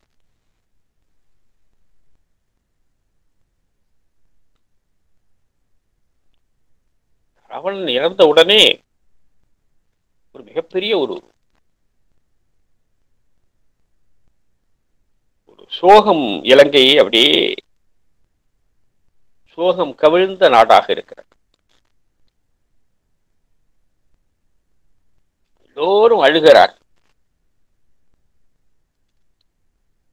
விபீஷணன் போய் அழுகுறான் அண்ணனை பார்த்து. சொன்னா பக்கத்துல ராமன் இருக்கிறான். ராமன் அவனை புரட்டி பார்க்கிற போது அவனுக்கு முன்ன காயம் இருக்கு. புறமுதுகிட்டு போயிருக்கிறானே என்று சொல்லுகிறான். உடனே விபீஷணன் கோபம் வந்துருந்த பார், அண்ணனை சொல்லாது.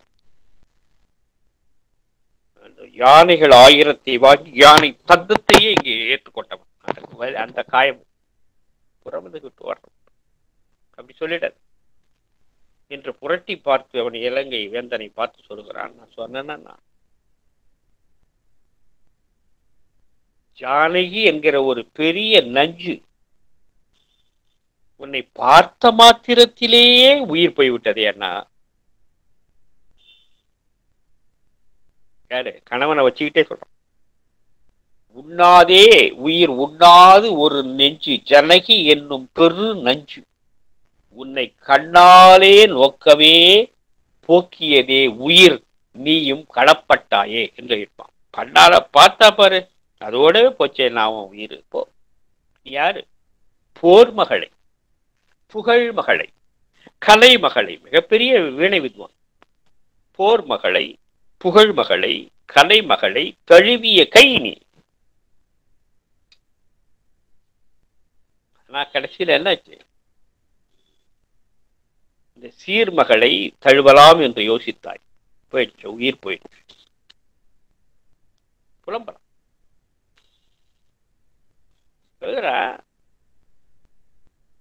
மண்டோதரி புலம்புகிறாள். இங்கதான் கம்பனாக நமக்கு காட்சி இருக்கு.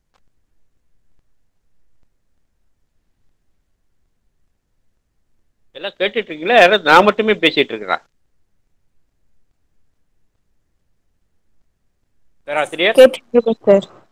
இல்ல நான் மட்டுமே பேசிட்டு இருக்கேன். திடீர்னு எனக்கு ஞாபகம் என்னடா யாருமே காணுமே, ஒருவேளை கேட்டுட்டு இருக்கிறோம். தொடர்ந்து பேசுங்க. இருக்கும் சார், இருக்கும். இப்போ மண்டோதரி அந்த ராவணனை தன் மடி மீது போட்டு புலம்புகிறார். மண்டோதரி புலம்பல் என்று எழுதுவார். வெள்ளெருக்கம் சடைமுடியான் வெற்பெடுத்த திருமேனி மேலும் கீழும் எள்ளிருக்கும் இடமின்றி உள்ளிருக்கும் உயிரிருக்கும் இடம் தேடி இழைத்தவாரோ கள்ளிருக்கும் மலர்கூந்தல் ஜானகியை மனச்சிறையில் கறந்த காதல் உள்ளிருக்கும் உள்ளிருக்கும் உள்ளிருக்கும் உள்ளிருக்கும் உள்ளிருக்கும் என்று உடல் புகுந்து தடவியதோ ஒருவன் வாழி என்று பார்த்தா அப்படி மடியில வச்சு பார்க்கிறா ராவணன். சல்லடை கண்ணு அடிச்சிருக்கான் ராமன். அட்டிச்சு அட்டி கொஞ்ச நஞ்சம் இல்லை, ஒரு இடத்துல உணவு இடம் அட்டிச்சு பார்க்கறான்.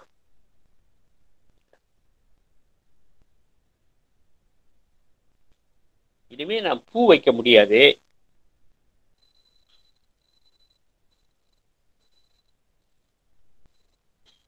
சீதையை நினைச்சு பார்க்கிறேன். அவ இனிமே பூ வச்சுக்கலாம், நான் பூ வச்சுக்காம போயிடுவேனே. கள்ளிருக்கும் மலர் கூந்தல் ஜானகி என்றும் மலர்லாம் எழுத வேண்டிய அவசியம் இல்லை. அவள் இனிமே சுமங்கலியாக இருப்பாளே, நான் இப்படி போய் விடுகிறேன். கள்ளிருக்கும் மலர் கூந்தல் ஜானகியை மனசிறையில் கறந்த காதல். ராமன் நினைக்கிற யாரு? சீதையா மனசுல நினைச்சு நீ எங்க நினைச்சேன்னு அட்டிச்சு அட்டி விட்ட ராம பானம் தலையிலிருந்து கால் வரைக்கும் பொத்தல போச்சு. இங்க இருப்பானா, இங்க நினைச்சா இங்கே இருக்க இங்க நினைச்சு பார்த்தா அட்டிச்ச அடியில உடல் புகுந்து தடவியதோ ஒருவன் வாளின்னு கம்பெனி. உடல் புகுந்து குத்தியதோ என்று எழுதினால் அது ராமபானம். அப்படி இல்லை. ராமபானம் மேன்மையானது, தெய்வீகமானது. அது தடவிதான் கொடுக்கும். முள்ளிருக்கும் கள்ளிருக்கும் மலர் கூந்தல் ஜானகியை மனச்சிறந்தை கறந்த காதல் உள்ளிருக்கும் என கருதி உடல் புகுந்து தடவியதோ ஒரு வன்வாளி என்று. ஒரு வன்வாளினா ஒருவனுடைய அம்புன்னு அர்த்தம். இன்னொரு அதே ஒரு வன்வாளி. அந்த அம்பு எப்படி? வலிமை பொருந்திய வாளி அம்பு. என்னன்னா போயிட்டேடா, பேர்பட்ட மன்னனாக இருந்தாய் நீ, கேவலம் இந்த ஒரு பெண்ணுக்காக போய்விட்டாளே, அந்த பெண் உன்னை கொன்று விட்டாளே, நான் நீ இல்லாமல் ஆகிவிட்டேனே. மண்டோதரி ராவணன் ரொம்ப அன்பு உடையவன். அவன் அப்படித்தான் இருந்தான். காப்பிய ரோக்கிலே காலங்கள் மாறுகின்றன. நல்லவர் தீயவர் ஆவதும் தீயவர் நல்லவர் ஆவதும் தான் காப்பியம். இந்த காப்பிய நோக்கி அப்படித்தான் இருக்க வேண்டும். அப்படி எழுதியவன் தான் கம்பன். கம்பன் மற்றவர்களைப் போல வெறும எழுதினவன் அல்ல. வெறும் எழுதிவிட்டு போனவனாக இருந்தால் கம்பன் இத்தனை ஆண்டு காலம் வாழ்ந்திருக்க மாட்டான். இன்னமும் வாழ்ந்து கொண்டிருக்கிறான், இன்னமும் வாழப்போகிறான் என்கிற நிலையிலிருந்து அவன் கீழ்பட்டிருப்பான். ஆனால் அவன் பாத்திரங்களோடு ஒன்றி படிக்கிறவர்களுடைய இதயத்திலே உள்ளே நுழைய வேண்டும் என்பதாக அவன் நினைத்த காரணத்தினால்தான் ஒரு பெரிய பாத்திரத்திலே பல பாத்திரங்களை போட்டு அவன் அலசி கலக்கி ஒவ்வொரு பாத்திரத்தை தூசியாகி கிடந்த அழுக்கடைந்து கிடந்த இந்த வால்மீகி சில பாத்திரங்கள் மீது அவர் சின்ன பாசி பட்டிருந்ததை எல்லாம் எடுத்து துலக்கி நமக்கு கொடுத்தான். துலக்கினான், ஆகையினால் கலக்கினான். நம்மை என்றைக்கும் இன்னமும் படிக்கக்கூடிய அளவுக்கு தன்னை படைத்ததும் தானே என்று எண்ணக்கூடிய அந்த மிகச்சிறந்த சிந்தனையில் கம்பன் வாழ்ந்து கொண்டே இருக்கிறான் என்று சொல்ல வேண்டும்.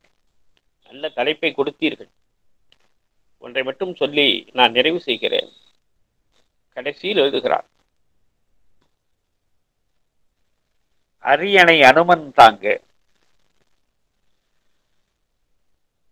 நான் நினைத்து பார்த்தேன், முடிசூட்டு விழாவிலே அந்த அரியணையை அனுமன் அப்படி தாங்கிறான். அரியணை அனுமன் தாங்க என்று நான் யோசித்து பார்த்தேன். அரியணையை மட்டும் அனுமன் தாங்கவில்லை. எப்பொழுது முதலாக அனுமனை அந்த அரி பார்க்கிறானோ, ராமன் பார்க்கிறானோ, அன்றிலிருந்து அவனை தாங்குபவன் இந்த அனுமன். அரியணை அனுமன் தாங்க என்பதும் சரி, அரியினை அனுமன் தாங்க என்பதும் சரி. அந்த அரியை, ஹரிமூர்த்தியை, ஹரிராமச்சந்திர மூர்த்தியை தாங்கியவனும் அரியணை அனுமன் தாங்க என்று. அங்கதன் இருக்கிறானே அவன் உடைவாள் என்கிறான். அவன் யாரு? Representative of Vaali. அவர் அந்த நாட்டினுடைய பிரதிநிதியாக வர. இப்பெல்லாம் பதவி ஏற்கிற போது ஒவ்வொரு மாநிலத்திலிருந்து ஒருத்தர் பிரதிநிதியாக வருவார்கள். அது வர அரியணை அனுமன் தாங்க கூடவே இருக்கான். அவன் அரியணையும் தாங்கினான். அங்கதன் உடைவாள் எந்த. பதட்டப்பட்டு போய் கிடந்த, பதைக்கப்பட்டு கிடந்த பரதன் வெண்குடை கவிக்க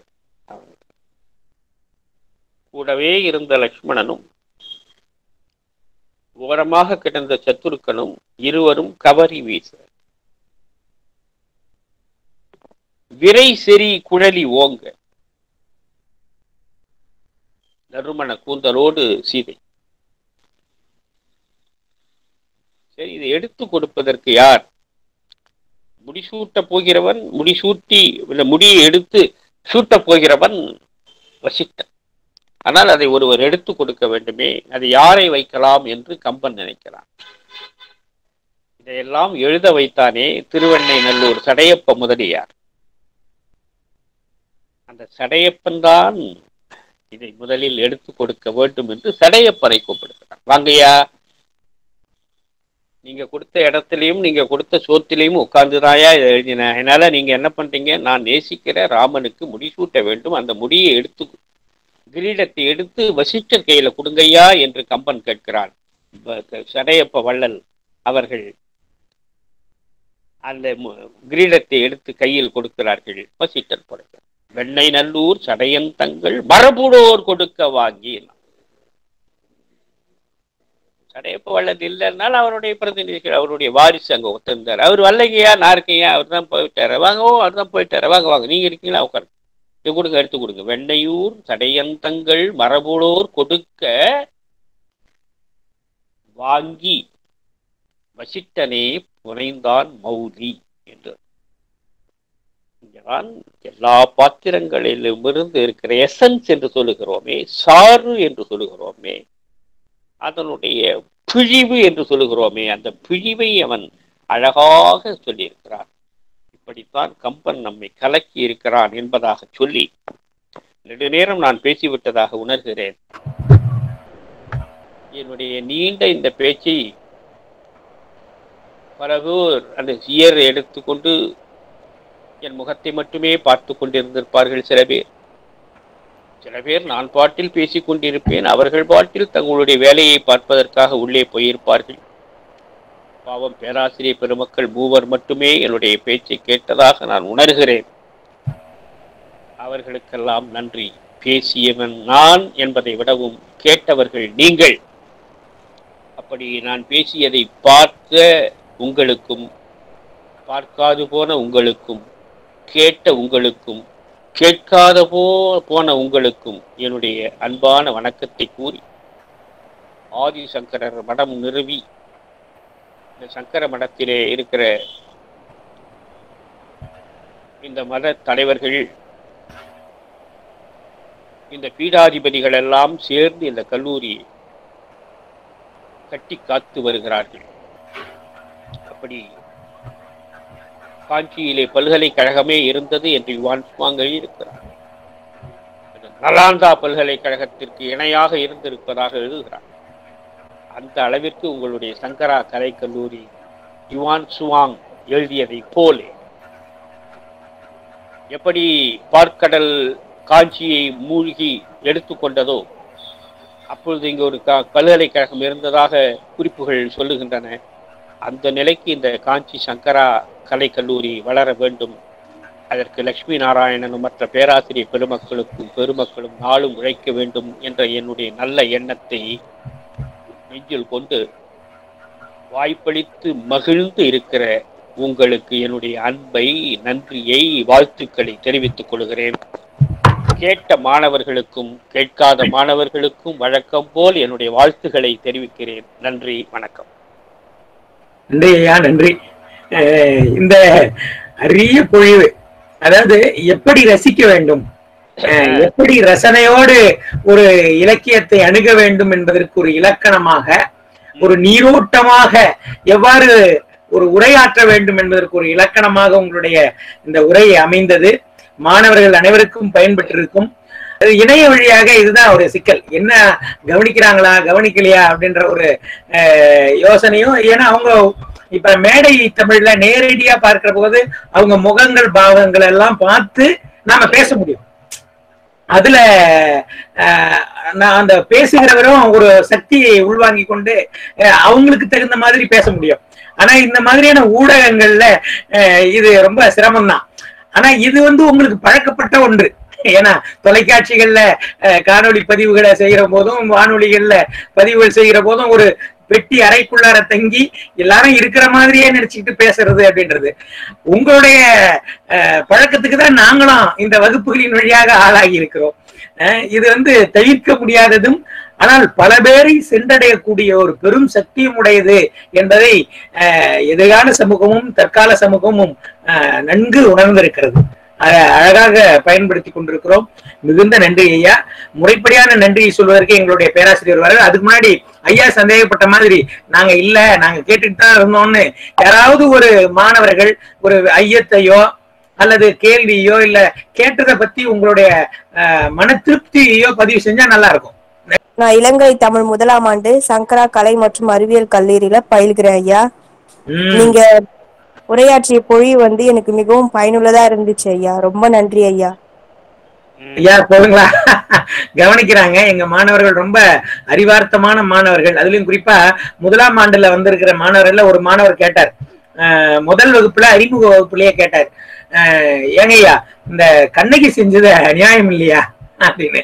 அது மாதிரி முதல்ல சும்மா அவருக்கு ஒரு பேச வாய்ப்பு, உங்களுடைய தனித்திறமையை சொல்லுங்க அப்படின்னு சொன்ன உடனே, ஐயா எனக்கு ஒரு ஐயம் இருக்கு, இதற்காக தான் நான் தமிழ் படிக்கணும் கேட்கணும், அதுல இதுக்கான அர்த்தம் என்னன்றதெல்லாம் தெரிஞ்சுக்கணும் தான் படிக்க வந்திருக்கிறேன் அப்படின்னு வந்தவர்கள்லாம் கூட இங்க இந்த கூட்டத்தில், இந்த திருக்கூட்டத்தில் இருக்கிறார்கள் என்பதை ஐயாவுக்கு நான் அறிமுகப்படுத்துவதில் மகிழ்ச்சி அடைகிறேன்.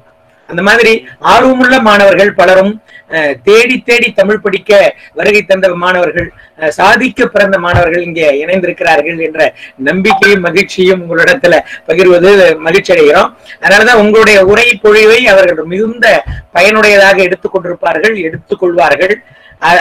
உங்களிடம் இந்த வெறுமனே அந்த பொருள் சார்ந்து மட்டுமல்லாமல் அதை எப்படி ஒரு செய்தியை எடுத்து சொல்லணும்ன்ற அந்த நுட்பங்களையும் கூட அவர்கள் உள்வாங்கி இருப்பார்கள் என்று நம்புகிறேன். மகிழ்கிறோம். முறைப்படியான நன்றியை சொல்வதற்காக எங்கள் கல்லூரி பேராசிரியர் கணபதி அவர்கள் வருகிறார்கள். அனைவருக்கும் வணக்கம். இன்றைய சொற்பொழிவின் தலைப்பு கம்பனே கலக்கினான் என்பது பொருத்தமானது. இருந்த போதிலும் ஐயா சொற்பொழிவு ஆற்றிய பின்னாடி கம்பராமாயண சுற்றுலான்னு தான் சொல்லணும். அதை கம்பராமாயண சுற்றுலான்னா தான் அந்த தலைப்பு சரியா இருக்கும். ஏன்னா ஒரு வெளிநாட்டவர் நம்முடைய இந்தியாவுல சுற்றுலா பயணியாக வரும்போது ஒரு நெறியாளராக, ஒரு வழிகாட்டியாக இருக்கக்கூடிய நபர் நம்முடைய முக்கியமான இடங்களை கொண்டு அவர்களை காண்பித்து அதை பற்றியதான செய்திகளை எப்படி நாம் புரிந்து கொள்ள வேண்டும், அவர்களுக்கு எப்படி சொன்னால் புரிந்து கொள்வார்கள் அப்படிங்கிற தக்க ஆலோசனையின்படி அவர்களுக்கு சொல்லி அந்த விஷயங்களை புரிய வைப்பது போல நமக்கு கம்பராமாயணத்தை கூட்டி கொண்டு கம்பராமாயணத்தை நாம் எப்படி பார்க்க வேண்டும், அதில் இருக்கக்கூடிய கதாபாத்திரங்கள் எப்படி படைக்கப்பட்டுள்ளது, அந்த கதாபாத்திரங்களுடைய அமைப்பு, அதனுடைய செயல்பாடு, அதை நாம் எப்படி புரிந்து கொள்ள வேண்டும் அப்படிங்கிற ஒரு விஷயத்தை ஒரு சுற்றுலா பயணியாகவும், ஒரு வழிகாட்டியாகவும், ஒரு நெறியாளராகவும் இருந்து நம்மை கம்பராமாயணத்தை முழுவதுமாக ஒரு கம்பனின் கண்களாகவே நம்மை மாற்றியதாகவும், கம்பனின் கண்களாக அந்த கண்களின் ஊடாக நம்மை அந்த காட்சிகளை பார்க்க வைத்த ஐயா அவர்களுக்கு எங்களுடைய சங்கரா கலை மற்றும் அறிவியல் கல்லூரியின் சார்பாகவும் தமிழ்துறை சார்பாகவும் நன்றிகளை தெரிவித்துக் கொள்கிறோம். நன்றிங்க ஐயா. இது போன்ற அரிய வாய்ப்புகளை தொடர்ச்சியாக எங்களுக்கு ஏற்படுத்தி கொண்டிருக்கிற ஸ்ரீ சங்கரா கலை மற்றும் அறிவியல் கல்லூரியின் கல்லூரி தலைவர் பிபி மருத்துவர் பிபி குமாரகிருஷ்ணன் ஐயா அவர்களுக்கும், செயலாளர் பிபி மருத்துவர் ரிஷிகேஷன் ஐயா அவர்களுக்கும், கல்லூரி முதல்வர் முனைவர் கலைராம வெங்கடேசன் ஐயா அவர்களுக்கும், எங்களுடைய தமிழ்துறை தலைவர் முனைவர் ஜே ராதாகிருஷ்ணன் ஐயா அவர்களுக்கும், தமிழ்துறை பேராசிரியர்களுக்கும், பிற தமிழ் ஆர்வலர்களுக்கும், மற்ற கல்லூரிகளிலிருந்து இணைய வழியாக இணைந்திருக்கக்கூடிய பிற பேராசிரியர் பெருமக்களுக்கும், மாணவ கண்மணிகளுக்கும் எங்களுடைய நெஞ்சார்ந்த நன்றிகளை தெரிவித்துக் கொள்கிறோம். நன்றி. எப்படி நம்ம மரபு இந்த கதைகளை, இலக்கியங்களை, புராணங்களை எவ்வாறு உள்வாங்கி தன்னுடைய பண்பாட்டை பெருக்கி கொண்டு சென்றிருக்கிறது என்பதை இந்த உரையின் வழியாக நீங்க உணர்ந்திருக்கலாம். ஒரு பருந்து பார்வையாக சென்று போய் அவருடைய விமானத்துல இறங்கின ஐயா சொன்ன மாதிரி ஒரு விமானத்துல ஏறிங்க, கனவு விமானத்துல, அதுல நான் எடுத்துன்னு போய் காமிக்கிறேன் அப்படின்னு சொல்லி அந்த பரப்பையெல்லாம் ஒரு கால எந்திரத்திற்குள் சென்று காமித்து வந்த அந்த இதுல கம்பன் செஞ்ச ஒரு நுணுக்கமான விஷயத்தை கடைசியில சொல்லி முடிச்சாங்க. அதுல ரொம்ப முக்கியமானது, கம்பன் தன்னுடைய காலத்தில் தன்னோடு பயன்பட்டவர்களையும் அந்த கதையில ஒரு கதாபாத்திரமா இணைக்கிறான் பாருங்க. அது அவங்களோட இணைச்சுக்கிறது. இப்படி நம் முன்னோர்கள் அந்த கதைகளோடும் புராணங்களோடும் நம்ம மரபுகளோடும் அவ்வப்போது இலக்கியம் படைக்கும் போதெல்லாம் இணைத்து குழைத்து அதில் ஒரு கதாபாத்திரமாக நம்ம மாற்றியதன் மூலமாகவே நம்மை பண்படுத்தி ஒழுங்குபடுத்தி வந்திருக்கிறார்கள் என்பதெல்லாம் இந்த உரையின் வழியாக மீள நினைந்து போற்றத்தக்கதாக இருக்கிறது. இதையெல்லாம் நாம் கவனித்துக் கொள்ள வேண்டும். அது மாதிரிதான் நாட்டுப்புற கலைஞர்கள் அதனாலதான் அந்த கம்பெனி அவங்களுக்கு ரொம்ப பிடிக்குது. அது எப்படி அந்த பிரதி எப்படி எளிய மக்களிடத்திலையும் போய் அதை ஈர்ப்பை தந்திருக்கிறதுன்றது நமக்கு புரியுது. அது அவர்களும் அவரவர்களுடைய வசதிக்கு தகுந்த மாதிரி தன்னுடைய இறைவனை, தன்னுடைய நம்பிக்கையை, தன்னுடைய சக்தியை அதை அவங்களுடைய ஒரு கதாபாத்திரமா இணைச்சு அதை உருவகம் கொடுத்து அதை போற்றி இருக்கிற பாங்கையெல்லாம் நம்முடைய இலக்கிய மரபிலிருந்து நாம் பார்க்க முடிகிறது.